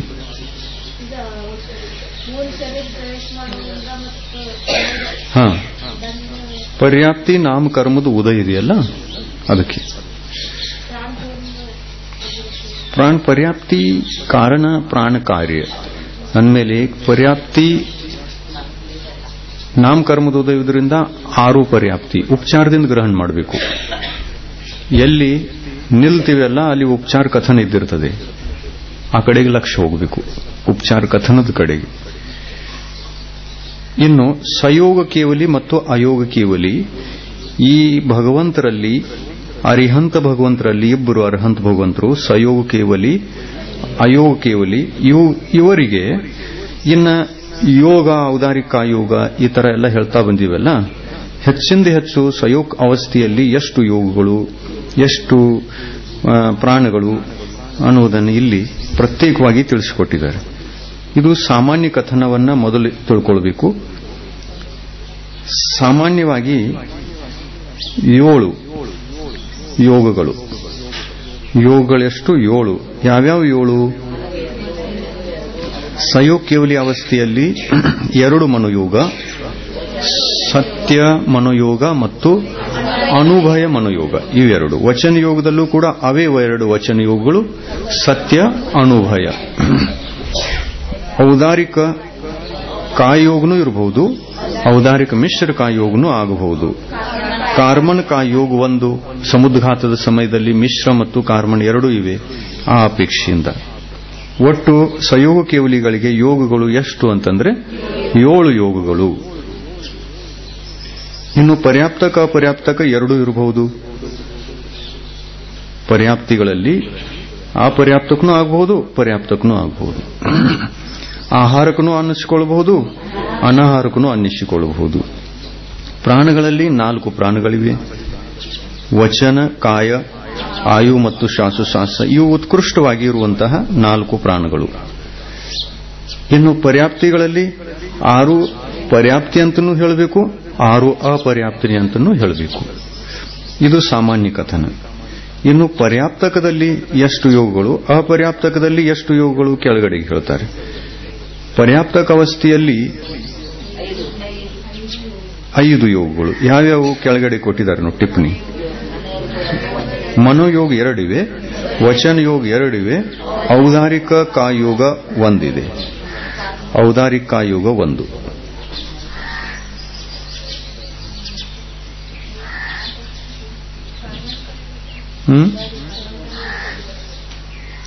ಕಾರ್ಬನ್ ಕಾಯೋಗ ಅಲ್ಲದು, ಔದಾರಿಕ ಕಾಯೋಗ. ಔದಾರಿಕ ಕಾಯೋಗ. ಅವಕ ಮಾಡಬೇಕಾಗಿತ್ತು, ಔದಾಕ ಆಗಿತ್ತು. ಕಾರ್ಬನ್ ಅಲ್ಲದು.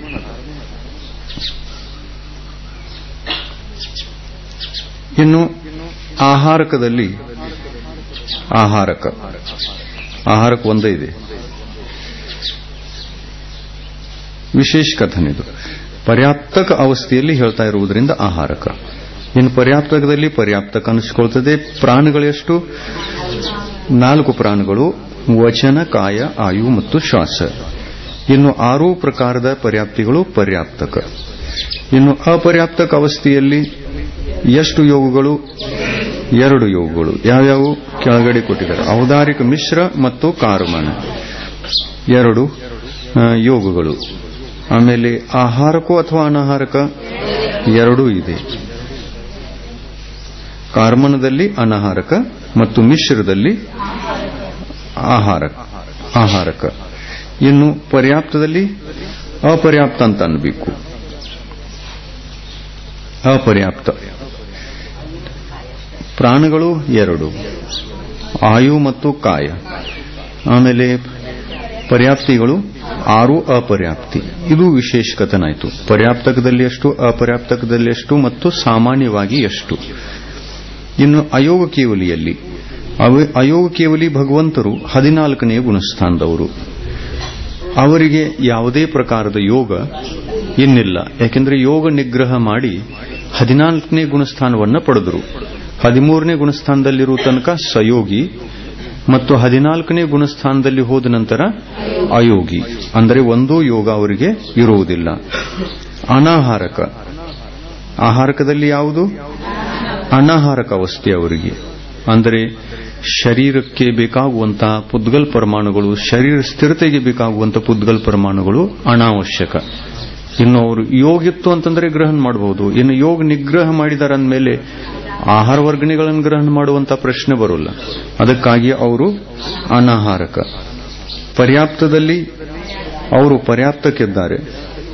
ಆಮೇಲೆ ಆಯುಕರ್ಮ ಒಂದೇ ಉಳಿದಿದೆ ಅವರಿಗೆ, ಒಂದೇ ಒಂದು ಆಯುಕರ್ಮ. ಇನ್ನು ಪರ್ಯಾಪ್ತಿಗಳಲ್ಲಿ 6 ಪರ್ಯಾಪ್ತಿ ಇವೆ. ಪರ್ಯಾಪ್ತಿ ನಾಮಕರ್ಮದ ಉದಯದ ಅಪೇಕ್ಷೆಯಿಂದ ತಿಳ್ಕೊಳ್ಬೇಕು. ಸಂದೃಷ್ಟಿ ಕ್ರಮಾಂಕ 5 ಮುಗಿಯಿತು. 7 ಸಮುದ್ಘಾತಗಳ ಅದನ್ನ ನಂತರ ನೋಡೋಣ.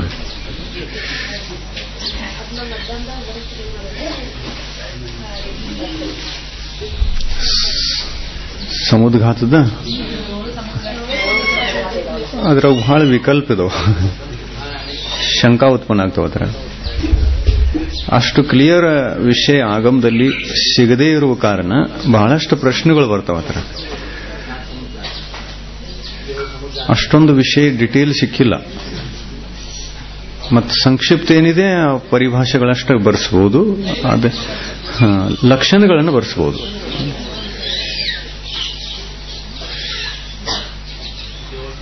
ಅದ್ರೊಳಗೆ ಇದ್ದಿರಬಹುದಲ್ಲ 24 ಠಾಣದಾಗ, ಛಾಪ್ಸಿದ್ದು 24 ಠಾಣದಾಗ ಇರಬಹುದು ಸಮುದ್ರಗಾತ. ಛಾಪ್ಸಿದ್ದು ಇದರಲ್ಲೆಲ್ಲ ಹೊಸದು ಕನ್ನಡಕ ಅನುವಾದ ಆಗೈತೆ, ಅದ್ರೊಳಗೆ ಇರಬಹುದು.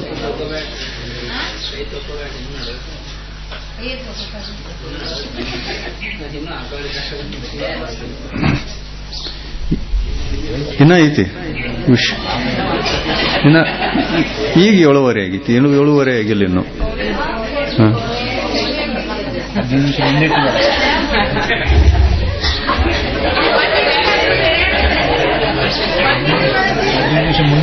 ನೀವು ಮುಂದಿಟ್ಟಿದ್ದೀರಿ.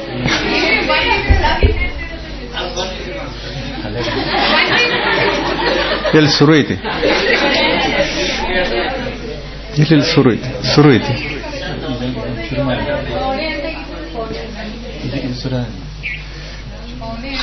ಪೌಣೆ 8 ಆಗೈತಿ. ಇನ್ನೊಂದು 15 ನಿಮಿಷ, 15 ಮಿನಿಟ್ ತಗೋರ್ಲಿ. ಸಂದೃಷ್ಟಿ ಕ್ರಮಾಂಕ 6. ಜೀವಗಳು ಯಾವ ಗತಿಯಿಂದ ಹೊರಟು ಯಾವ ಗತಿಗೆ ಬಂದು ಎಷ್ಟು ಗುಣಗಳನ್ನು ಪಡೆದುಕೊಳ್ಳಬಹುದು? ಯಾವ ಚರ್ಚೆ ಇದು? ಜೀವಗಳು ಅಂದ್ರೆ 4 ಗತಿಯ ಜೀವಗಳು. 4 ಗತಿಯ ಜೀವಗಳು ಯಾವ ಗತಿಯಿಂದ ಬಂದು ಯಾವ ಗತಿಯಲ್ಲಿ ಎಷ್ಟು ಗುಣಗಳನ್ನು ಪಡೆದುಕೊಳ್ಳಲಿಕ್ಕೆ ಸಾಧ್ಯ ಇಲ್ಲ ಅನ್ನುವಂತ ವಿಷಯ. ಗುಣಗಳು ಅಂತಂದ್ರೆ ಯಾವ್ಯಾವ ಗುಣಗಳು ಇಲ್ಲಿ ಕೊಟ್ಟಿದ್ದಾರೆ ನೋಡಿ. 14 ಗುಣಗಳಲ್ಲಿಯ ಈ ವಿಶೇಷ ಗುಣಗಳು: ಮತಿಜ್ಞಾನ, ಶ್ರುತಜ್ಞಾನ, ಅವಧಿ ಜ್ಞಾನ, ಮನಃ ಪರಿಜ್ಞಾನ, ಕೇವಲ ಜ್ಞಾನ, ಸಮ್ಯಕ್ ಮಿಥ್ಯಾತ್ವ, ಸಮ್ಯಕ್ತ್ವ, ಸಂಯಮ, ಬಲದೇವ, ವಾಸುದೇವ, ಚಕ್ರವರ್ತಿ, ತೀರ್ಥಂಕರ ಮತ್ತು ಮೋಕ್ಷ. ಇವು 14 ಪ್ರಕಾರದ ಗುಣಗಳಲ್ಲಿಯ ಎಷ್ಟು ಗುಣಗಳನ್ನು ಪಡೆದುಕೊಳ್ಳಲಿಕ್ಕೆ ಸಾಧ್ಯ? ದೇವಗತಿಯಿಂದ ಮನುಷ್ಯಗತಿಗೆ ಬರುವವರಿಗೆ, ಮನುಷ್ಯಗತಿಯಿಂದ ದೇವಗತಿಗೆ ಹೋಗುವವರಿಗೆ. ವಚನಲ್ಲಿ ಇಲ್ಲಿ ಮನುಷ್ಯಗತಿಯಿಂದ ಮನುಷ್ಯಗತಿಗೆ ಬಂದಿರತಕ್ಕಂತಹ ಜೀವಿಗಳ ಚರ್ಚೆ ಇದೆ. ತಿರ್ಯಂಶಗತಿಯಿಂದ ಮನುಷ್ಯಗತಿಗೆ ಬಂದಂತಹ ಜೀವಿಗಳ ಚರ್ಚೆ, ನರಕದಿಂದ ಮನುಷ್ಯಗತಿಗೆ ಬಂದವರು, ದೇವಗತಿಯಿಂದ ಮನುಷ್ಯಗತಿಗೆ ಬಂದವರು, ಮನುಷ್ಯಗತಿಯಿಂದ ಮನುಷ್ಯಗತಿಗೆ ಬಂದವರು, ಇವರ ಚರ್ಚೆ ಇದೆ. ಈ 14 ಗುಣಗಳಲ್ಲಿ ಎಷ್ಟು ಗುಣಗಳನ್ನು ಪಡೆಯಬಹುದು ಅನ್ನುವಂಥ ಚರ್ಚೆ ಇದು. ಜ್ಞಾನದಲ್ಲಿ ಎಷ್ಟು ಭೇದಗಳು? 5 ಜ್ಞಾನಗಳು. ಅವುಗಳಲ್ಲಿಯೇ ಎಷ್ಟು ಜ್ಞಾನಗಳನ್ನು ಪ್ರಾಪ್ತ ಮಾಡಿಕೊಳ್ಳಬಹುದು? 5ರಲ್ಲಿಯೇ ಎಷ್ಟು? ಇನ್ನು ಕುಜ್ಞಾನ, ಅದರ ಪ್ರಶ್ನೆ ಇಲ್ಲ. ಕುಜ್ಞಾನಗಳನ್ನು ಪಡ್ಕೊಳ್ತಾರೋ ಇಲ್ಲ ಅದರ ಪ್ರಶ್ನೆ ಇಲ್ಲ, ಅದು ಪಡ್ಕೊಳ್ತಕ್ಕಂಥ ವಿಷಯ ಅಲ್ಲ. ಯಾಕಂದ್ರೆ ಅವು ದೋಷ.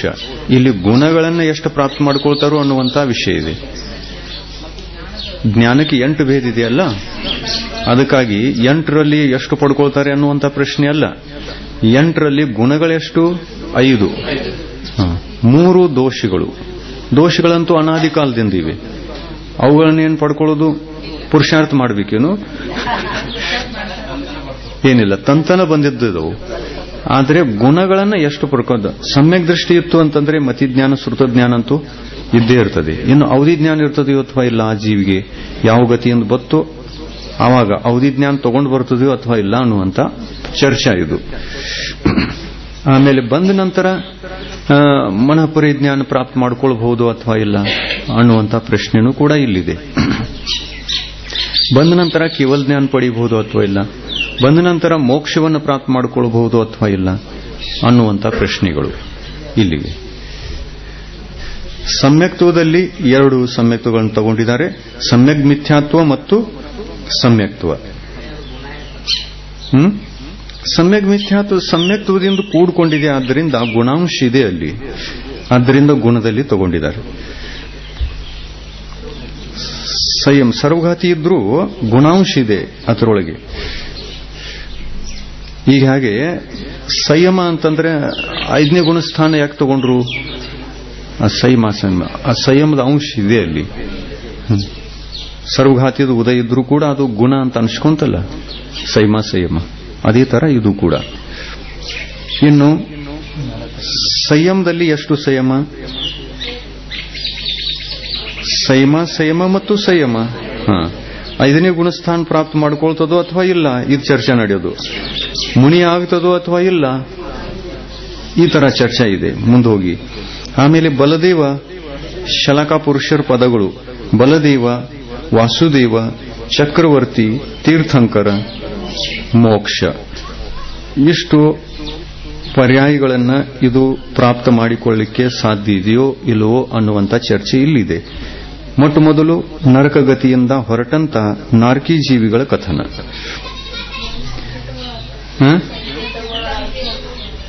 ಸಂಕೇತಗಳನ್ನ ಅದನ್ನು ತಿಳ್ಕೊಳ್ಳೋದು ಉಳಿತಲ್ಲ. ಸಂಕೇತಗಳ ಅರ್ಥ ಎಲ್ಲಿ ಈ ಚಾರ್ಟ್ನಲ್ಲಿ ಕೆಲವೊಂದು ಸಂಕೇತಗಳನ್ನು ಕೊಟ್ಟಿದೆ. ಎಲ್ಲಿ ನೀ ಈ ಬರೆದಿರ್ತಾರೆ ಅಲ್ಲಿ ನಿಯಮದಿಂದ ಇರುವುದು. ಹಿಂದಿಯಲ್ಲಿ ಬೇರೆ ಇರುವುದು. ಹಿಂದಿಯೊಳಗೇನು? ನೀವು ಉತ್ಪನ್ನ ಕರ್ತಾ ಹೈ. ಹಿಂದಿಯಲ್ಲಿ ಏನು ತಿಳ್ಕೊಳ್ಳೋದು? ನೀವು ಅಂದರೆ ನಿಯಮದಿಂದ ಉತ್ಪನ್ನ ಮಾಡಿಕೊಳ್ಳುತ್ತಾನೆ. ಕನ್ನಡದಲ್ಲಿ ನೀ ಈ ನಿಯಮದಿಂದ ಇರುತ್ತದೆ.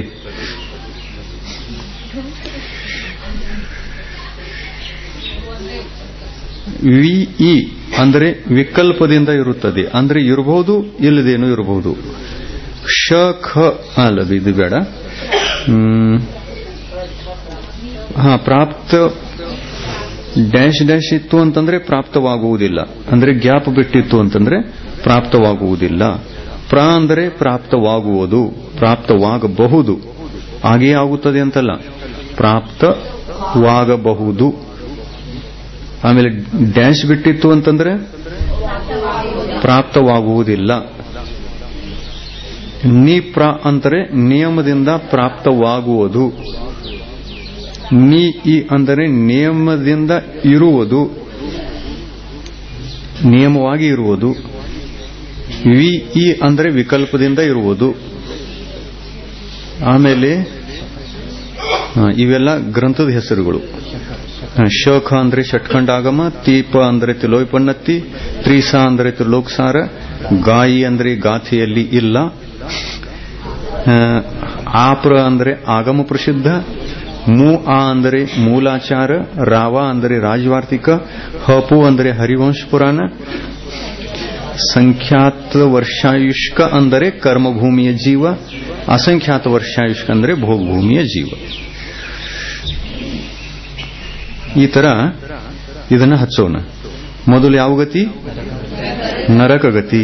ನರಕಗತಿಯಿಂದ ಬರುವಂತ ಜೀವಿಗಳು 7ನೇ ನರಕದಿಂದ ಬಂದು ಏನೇನಾಗಬಹುದು? 7ನೇ ನರಕದಿಂದ ಯಾವ ಗತಿಗೆ ಬಂತು ಮೊದಲು ನೋಡ್ಕೊಳ್ಳಿ. ಯಾವ ಗತಿಗೆ ಬಂತು? ತಿರ್ಯಂಚಿ ಗತಿಗೆ. ಆಮೇಲೆ ಇದು ಆಧಾರದ ಸೂತ್ರ ನಂಬರ್, ಅದನ್ನು ಬಿಟ್ಟು ಬಿಡ್ರಿ. ಇನ್ನು ಗುಣಗಳಲ್ಲಿ ಪ್ರವೇಶ ಮಾಡೋಣ. 7ನೇ ನರಕದಿಂದ ಬರುವಂತ ತಿರ್ಯಂಚ ಎಷ್ಟು? ಇಲ್ಲ, ಮೊದಲನೇ 7ನೇ ನರಕ ಮ್ಯಾಲೆ. 7ನೇ ನರಕದಿಂದ ಬರುವಂತ ತಿರ್ಯಂಚ ಎಷ್ಟು ಗುಣಗಳನ್ನು ಪಡೆಯಬಹುದು? ಮತಿಜ್ಞಾನ ಪಡಿತದೇನು? ಇಲ್ಲಿ ನೋಡ್ರಿ.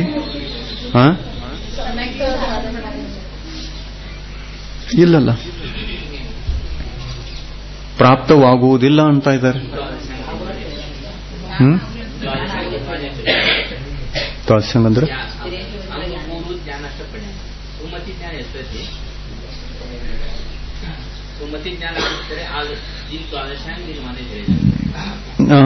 ಹಂಗಲ್ಲ, ಮತಿಜ್ಞಾನ ಶ್ರುತಜ್ಞಾನ. ಇಲ್ಲಿ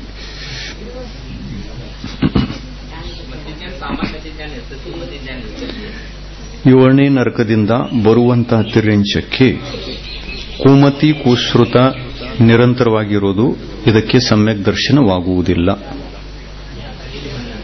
ಇಲ್ಲಿ ಬಂದ ನಂತರ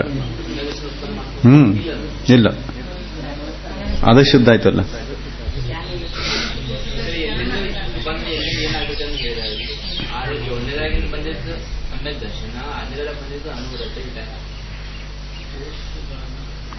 ಇಲ್ಲಿ ಅಪೇಕ್ಷೆಯಿಂದ ಏನೂ ಇಲ್ಲ, ಎಲ್ಲ ಗ್ಯಾಪ್.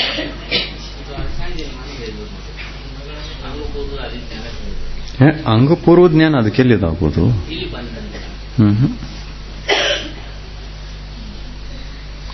ಸಮ್ಯಕ್ ದರ್ಶನ ಆಗ್ತದೆಯೋ ಅಥವಾ ಇಲ್ಲ ಅನ್ನೋದ್ರಲ್ಲಿ ಮತಭೇದ, ದೃಷ್ಟಿಭೇದ ಇರಬಹುದು ಅಂತ ಅನಿಸ್ತದೆ. ಕೋಶದಲ್ಲಿ ನೋಡಿ ಹೇಳ್ತೀವಿ ಇದನ್ನ. ದೃಷ್ಟಿಭೇದದಲ್ಲಿ ಏನಾದರೂ ಈ ವಿಷಯ ಬಂದಿತ್ತು ಅಂತಂದ್ರೆ ಅಲ್ಲಿ ಕೊಟ್ಟಿರ್ತಾರೆ. ಆದರೆ ಇಲ್ಲಿ ಆಧಾರವಾಗಿನೇ ಹೇಳ್ತಾ ಇರೋದು, ಇದು ಒಂದು ದೃಷ್ಟಿ, ಮತ್ತೊಂದು ದೃಷ್ಟಿಯಿಂದ ನೋಡಬೇಕು ಇದೆಯೋ ಇಲ್ವೋ. ಇಲ್ಲಿ ಒಂದು ದೃಷ್ಟಿ ಸಂಕಲನ ಆಗಿತ್ತು ಅಂತಂದ್ರೆ ಹೇಳಲಿಕ್ಕೆ ಆಗುಲ್ಲ. ದೃಷ್ಟಿ ಎರಡು ಇರ್ತಾವಲ್ಲ, ಯಾವುದಾದ್ರೂ ಒಂದು ಸಂಕಲನ ಮಾಡಿಕೊಂಡ್ರೂ ಕಥನ ಆಗಿರಬಹುದು. ಎರಡೂ ದೃಷ್ಟಿಯಿಂದ ಹೇಳೋದಾದ್ರೆ ಅಲ್ಲಿ ಆಧಾರ ಕೊಟ್ಟು ಹೇಳಿರ್ತಾರೆ. ಆದರೆ ಈ ಒಂದು ಚಾರ್ಟದ ಅಪೇಕ್ಷೆಯಿಂದ ಮತ್ತು ಇಲ್ಲಿರ್ತಕ್ಕಂಥ ಪ್ರಮಾಣಗಳ ದೃಷ್ಟಿಯಿಂದ ನೋಡಿತು ಅಂತಂದ್ರೆ 7ನೇ ನರಕದಿಂದ ಬರುವಂತಹ ತಿರ್ಯಂಚ ಜೀವ ಮತಿಜ್ಞಾನ, ಶ್ರುತಜ್ಞಾನ, ಅವಧಿಜ್ಞಾನ ಯಾವುದನ್ನೂ ಪಡೆಯುವುದಿಲ್ಲ. ಮನಪರಿಜ್ಞಾನ ಅಂತೂ ಇಲ್ಲವೇ ಇಲ್ಲ, ತಿರ್ಯಂಚಗತಿ ಇದೆ. ಇನ್ನು ಮುಂದಿಂದು ಸಂಯಮ, ದೇಶ ಸಂಯಮ ಅಂತೂ ಪಡೆಯುವುದೇ ಇಲ್ಲ. ಸಮ್ಯಕ್ತ್ವ, ಸಮ್ಯಕ್ ಮಿಥ್ಯಾತ್ವ ಅಥವಾ ಸಮ್ಯಕ್ತ್ವ ಇದನ್ನಾದರೂ ಪಡೆಯಬೇಕಾಗಿತ್ತು, ಅದನ್ನು ಗ್ಯಾಪ್ ಡ್ಯಾಶ್ ಮಾಡಿಬಿಟ್ಟಿದ್ದಾರೆ, ಆಗುವುದಿಲ್ಲ. ತಿಲೋಪನ್ನತಿಯ ಆಧಾರವಾಗಿ ಇದನ್ನ ಹೇಳಿರೋದು. ವಿಶೇಷವಾಗಿ ಸಮ್ಯಕ್ತ್ವ ಆಗುವುದಿಲ್ಲ ಅಂದಮೇಲೆ ಮತಿಜ್ಞಾನೂ ಇಲ್ಲ, ಶ್ರುತಜ್ಞಾನೂ ಇಲ್ಲ. ಆಮೇಲೆ ಮಿಶ್ರ ಸಮ್ಯಕ್ತ್ವ, ಮಿಶ್ರ ಅಂದ್ರೆ ಸಮ್ಯಕ್ ಮಿಥ್ಯಾತ್ವ ಆಯಿತು ಅಂತಂದ್ರೆ 3ನೇ ಗುಣಸ್ಥಾನ ಆಗಬಹುದು, ಆದರೆ ಅದು ಕೂಡ ಇಲ್ಲ. ಇನ್ನು ಮುಂದಿಂದ ಯಾವುದೂ ಇಲ್ಲ.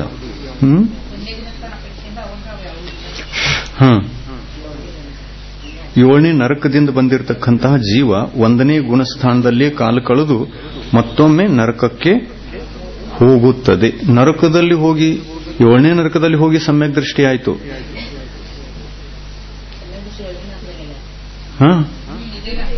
7ನೇ ನರಕಕ್ಕೆ ಹೋದಂತಹ ತಿರ್ಯಂಚ ಜೀವ ಅಥವಾ ಮನುಷ್ಯ ಸಮ್ಯಕ್ ದರ್ಶನ ಅಲ್ಲಿ ಪ್ರಾಪ್ತ ಮಾಡ್ಕೊಳ್ತಾರೋ ಅಥವಾ ಇಲ್ಲ? 2 ಸಮ್ಯಕ್ತುಗಳು ಇವೆ ಅಲ್ಲಿ, ಉಪಶಂ ಸಮ್ಯಕ್ತ್ವ ಮತ್ತು ಕ್ಷಯೋಪಶಂ ಸಮ್ಯಕ್ತ್ವ, ವೇದಕ್ ಸಮ್ಯಕ್ತ್ವ. ಸರಿ ಇದೆ.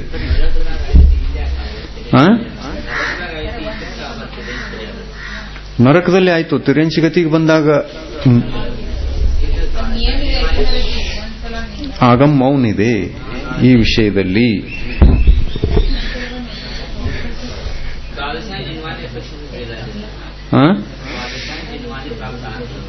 ಹಂಗಲ್ಲ, ನೀವೆಲ್ಲದ ಹಚ್ಕದಿರಿ ಅದನ್ನ, ಆಧಾರ ಐತೇನ ಅದಕ್ಕ? ಯಾವುದಕ್ಕ? ಇಲ್ಲಿ ಸಮ್ಯಕ್ ದರ್ಶನ್ ತೋರಿಸಿಲ್ಲ ಅಂದ್ಮೇಲೆ ಆಗೋದು ಹೆಂಗದು? ನೋಡಿ, ಇಲ್ಲಿ ಸಮ್ಯಕ್ ದರ್ಶನ ಆಯ್ತಂದ್ರೆ ಮತಿಜ್ಞಾನ ಇರೋದಲ್ಲ. ಸಮ್ಯಕ್ ದರ್ಶನ ಆದ್ರೂ ಕೊಡ್ಬೇಕಾಗಿತ್ತಲ್ಲ. ಸಮ್ಯಕ್ ದರ್ಶನ ಆದ್ರೂ ರೈಟ್ ಮಾಡಬಹುದಾಗಿತ್ತಲ್ಲ. ಇರುತ್ತದೆ ಅಂತ ಅನ್ಬೇಕಾಗಿತ್ತಲ್ಲ. ಇರಬಹುದು, ಸಮ್ಯಕ್ ದರ್ಶನ ಪ್ರಾಪ್ತ ಮಾಡಿಕೊಳ್ಳಬಹುದು ಅನ್ನುವಂಥ ಸಂಕೇತ ಬೇಕಾಗಿತ್ತು. ಆದ್ರೆ ಇಲ್ಲಿ ಸಂಕೇತ ಇಲ್ಲ. ಸಮ್ಯಕ್ತ್ವ ಇರ್ತಿತ್ತು ಅಂತಂದ್ರೆ ಮತಿಜ್ಞಾನ ಶ್ರುತಜ್ಞಾನ ಇದ್ದೇ ಇರ್ತಿತ್ತು. ಸಮ್ಯಕ್ತ್ವವೇ ಇಲ್ಲ ಅಂದಮೇಲೆ ಇನ್ನು ನೀವು ಹೇಳಬಹುದು ಸಮ್ಯಕ್ತ್ವ ಇಲ್ಲದಂತಹ ಜೀವಿಗೆ ಜಿನ್ವಾನೀಯ ಜ್ಞಾನ ಆಗಬಹುದು, ಆದರೆ ಸಮ್ಯಕ್ ದರ್ಶನ ಆಗಲಿಕ್ಕೆ ಸಾಧ್ಯ ಇಲ್ಲ. ದ್ರವ್ಯಶ್ರುತ ಬೇರೆ, ಭಾವಶ್ರುತ ಬೇರೆ. ಭಾವಶ್ರುತ ಇತ್ತು ಅಂತಂದ್ರೆ ಅಲ್ಲಿ ಸಮ್ಯಕ್ ಜ್ಞಾನ ಇರಲೇಬೇಕು.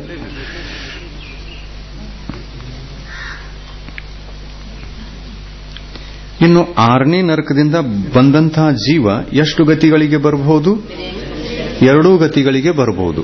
ಮನುಷ್ಯ ಗತಿಗೂ ಬರಬಹುದು, ತಿರ್ಯಂಚಿ ಗತಿಗೂ ಬರಬಹುದು. ಒಂದು ವೇಳೆ ತಿರ್ಯಂಚಿ ಗತಿಯಲ್ಲಿ ಬಂತು ಅಂತಂದ್ರೆ ಎಷ್ಟು ಗುಣಗಳನ್ನು ಪಡೆಯಬಹುದು, ಮತ್ತು ಒಂದು ವೇಳೆ ಮನುಷ್ಯ ಗತಿಗೆ ಬಂತು ಅಂತಂದ್ರೆ ಎಷ್ಟು ಗುಣಗಳನ್ನು ಪ್ರಾಪ್ತ ಮಾಡಿಕೊಳ್ಳಬಹುದು. ಎರಡರದ್ದು ಚರ್ಚಾ ಇದೆ. 6ನೇ ನರಕ ಬಂತು, ತಿರ್ಯಂಚಿ ಗತಿಗೆ ಬಂತು, ಎಷ್ಟು ಗುಣಗಳನ್ನು ಪಡೆಯಬಹುದು? ಮತಿಜ್ಞಾನ ಪಡೆಯಬಹುದು. ಯಾಕೆ ಪಡೆಯಬಹುದು? ಸಮ್ಯಕ್ತ್ವವನ್ನು ಪಡೆಯಬಹುದು. ಆದ್ದರಿಂದ ಮತಿಜ್ಞಾನವನ್ನು ಕೂಡ ಪಡೆಯಬಹುದು. ಸಮ್ಯಕ್ತ್ವ ಆಯಿತು ಅಂತಂದ್ರೆ ಜ್ಞಾನಗಳು, ಎರಡೂ ಜ್ಞಾನಗಳು ಸಮ್ಯಕ್. ಸಮ್ಯಕ್ ಮತಿಜ್ಞಾನ, ಸಮ್ಯಕ್ ಶ್ರುತಜ್ಞಾನ. ಮತಿಜ್ಞಾನ ಇದೆ, ಶ್ರುತಜ್ಞಾನ ಅದು ಕೂಡ ಇದೆ, ಔದಿಜ್ಞಾನವನ್ನು ಪಡೆಯಬಹುದು. ಆಮೇಲೆ ಮನಃ ಪರಿಜ್ಞಾನ ಇದೆಯೇನು? ಯಾಕಂದ್ರೆ ತಿರ್ಯಂಚ ಪರ್ಯಾಯ ಅದು. ಕೇವಲ ಜ್ಞಾನ ಇಲ್ಲ, ಮನಃ ಪರಿಜ್ಞಾನ ಇಲ್ಲ. ಸಮ್ಯಕ್ ಮಿಥ್ಯಾತ್ವ ಆಗಬಹುದೇನು? ಆಗಬಹುದು. ಸಮ್ಯಕ್ತ್ವ ಆಗಬಹುದೇನು? ಸಮ್ಯಕ್ತ್ವ ಆದ್ರೇನೆ ಎಲ್ಲ ಆಗಬಹುದು. ಆಮೇಲೆ ದೇಶ ಸಂಯಮ ಆಗಬಹುದೇನು? ಆಗಬಹುದು. ದೇಶ ಸಂಯಮ ಆಗಬಹುದು.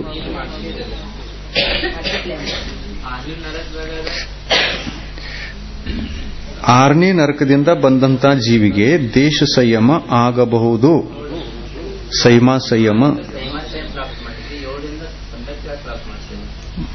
ಪ್ರಾಪ್ತ ಅಂದ್ರೆ ನಾವ್ಯಾರು ಠೇಕೆದಾರರು ಅದಕ್ಕೆ ಮಾಡ್ಸಾಕ? ಮಾಡಿಸ್ಲಿಲ್ಲ ಅಂತ. ಆಗಮದಲ್ಲಿ ಸಿಕ್ಕಿಲ್ಲ, ಅದನ್ನು ಬರುದಿಲ್ಲ.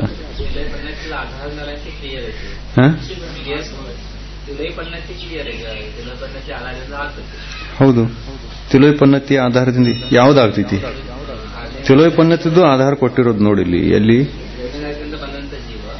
ಹರಿವಂಶ ಪುರಾಣ, ರಾಜವಾರ್ತಿಕ, ಮೂಲಾಚಾರ, ಸೂತ್ರ, ಷಟ್ಖಂಡಾಗಮ, ತ್ರಿಲೋಕಸಾರ. ತಿಲೋಪನ್ನತಿಯಲ್ಲಿ ಏನು ಚರ್ಚೆ ಇಲ್ಲ ಕಾಣ್ತದೆ.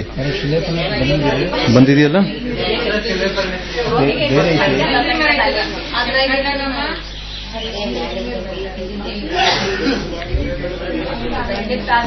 ಅದು ಬರ್ತದೆ ಇಲ್ಲೋ ನೀವು ನಂತರ ಅದನ್ನ ನೋಡ್ಕೋರ್ತಿಲ್ಲೋ ಪನ್ನತಿದಾಗ, ಆಮೇಲೆ ಚರ್ಚೆ ಮಾಡಕ್ರಿ. ಈ ಚಾರ್ಟ್ನಲ್ಲಿ ನಾವು ನಮ್ಮಿಂದ ಮಾಡ್ಲಿಕ್ಕೆ ಆಗ್ತದೇನು? ನಾವು ಮಾಡಿದ್ರೆ ಆ ಜೀವ ಬರ್ಬಹುದೇನು? ಸಮ್ಯಕ್ತು ಪಡಿಬಹುದೇನು? ನಾವು ಬರಿತೇವೆ ನಡ್ರಿ, ಒಳ್ಳೇದಾಗ್ಲಿ. ಅದಕ್ಕೆ ಅಲ್ಲಿಂದ ಬಂದು ಸಮ್ಯಕ್ ದೃಷ್ಟಿ ಆಗಬೇಕು. ಆಗಬಹುದೇನು? ಆಗುವಂತಹ ಸಿದ್ಧಾಂತ ಇತ್ತು ಅಂತಂದ್ರೆ ಆಗಬಹುದು. ಆಗುವಂತಹ ಆಗಮ ಇಲ್ಲ ಅಂತಂದ್ರೆ ಅದಕ್ಕೆ ಆಗುವುದೇ ಇಲ್ಲ. ನಾವು ಬರೆದ್ರೆ ಏನಾಗೋದಿದೆ?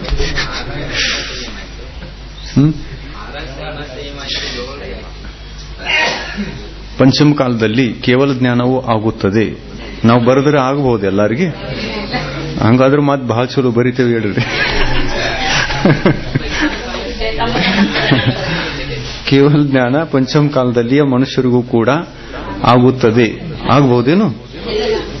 ಶ್ವೇತಾಂಬರ ಬರೋದ್ರಲ್ಲ ಈಗ ಹಂಗಾಗೋದ ಇಂತ? ಶ್ವೇತಾಂಬರ ಏನ್ ಮಾಡಿದ್ರು? ಶ್ರೀ ಪರ್ಯಾಯದಲ್ಲಿ ಚತುರ್ಥ ಕಾಲದಲ್ಲಿ ಕೇವಲ ಜ್ಞಾನವೂ ಆಗುತ್ತದೆ, ಮೋಕ್ಷಕ್ಕೂ ಹೋಗುತ್ತಾರೆ. ಬರೆಯುವ ಮಾತ್ರದಿಂದ ಯಾರು ಮೋಕ್ಷ ಹೋಗಬಹುದೇನು? ಅಲ್ಲಿ ಕೇವಲ ಜ್ಞಾನದೊಳಗೆ ಬಂದಿರಬೇಕು.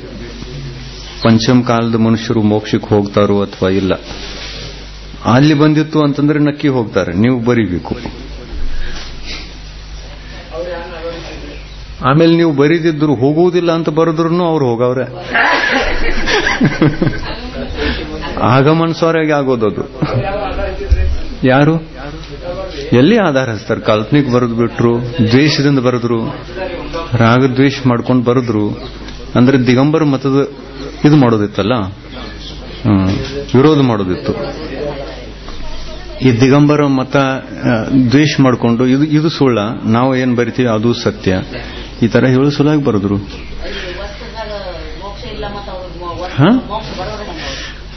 ವಸ್ತ್ರದೊಳಗೆ ಮೋಕ್ಷ ಬರೆದ್ರು. ಚಲೋ ಆಯ್ತಲ್ಲ, ಕೆಟ್ಟ ಏನಾಯ್ತು ಅವ್ರು ಬರದ್ದು? ಖರೆ ಯಾರು ಮೋಕ್ಷಕ್ಕೆ ಹೋದ್ರೇನ ಕೇಳೋದು. ವಸ್ತ್ರದಿಂದ ಮೋಕ್ಷ ಇದೆ, ಸ್ತ್ರೀ ಪರ್ಯಾಯದಿಂದ ಮೋಕ್ಷ ಇದೆ ಅನ್ನೋದು ಬರೆದ್ರಲ್ಲ, ಖುಷಿ ಮಾಡಿದ್ರಿ ಎಲ್ಲರಿಗೆ, ನಿಮ್ಗೂ ಮೋಕ್ಷ ಇದೆ ಅನ್ನೋದನ್ನ. ಆದ್ರೆ ಯಾರು ಒಬ್ರು ಹೋದ್ರೇನ? ಎಂದಿಗೆ ಅನಾದಿ ಕಾಲದಿಂದ ಹೋಗಿಲ್ಲ, ಇನ್ನೇನು ಹೋಗ್ತಾರೋ ಇವ್ರು ಬರೆಯುವುದರಿಂದ?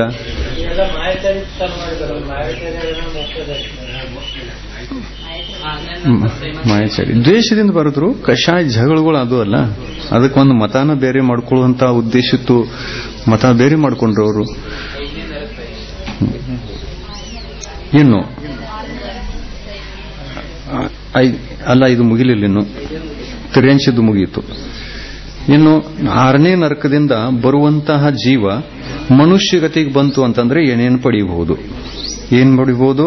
ಮತಿಜ್ಞಾನ ಪಡೆಯಬಹುದು, ಶ್ರುತಜ್ಞಾನ ಪಡೆಯಬಹುದು, ಅವಧಿಜ್ಞಾನ ಪಡೆಯಬಹುದು. ಮನಃಪರ್ಯ ಜ್ಞಾನ ಪಡೆಯುವುದಿಲ್ಲ, ಕೇವಲ ಜ್ಞಾನ ಪಡೆಯುವುದಿಲ್ಲ.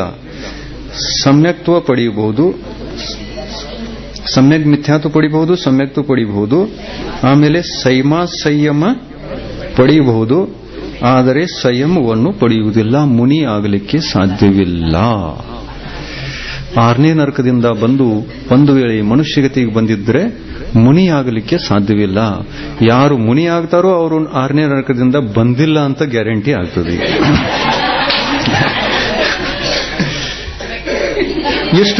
ಎಷ್ಟು ಗ್ಯಾರಂಟಿ?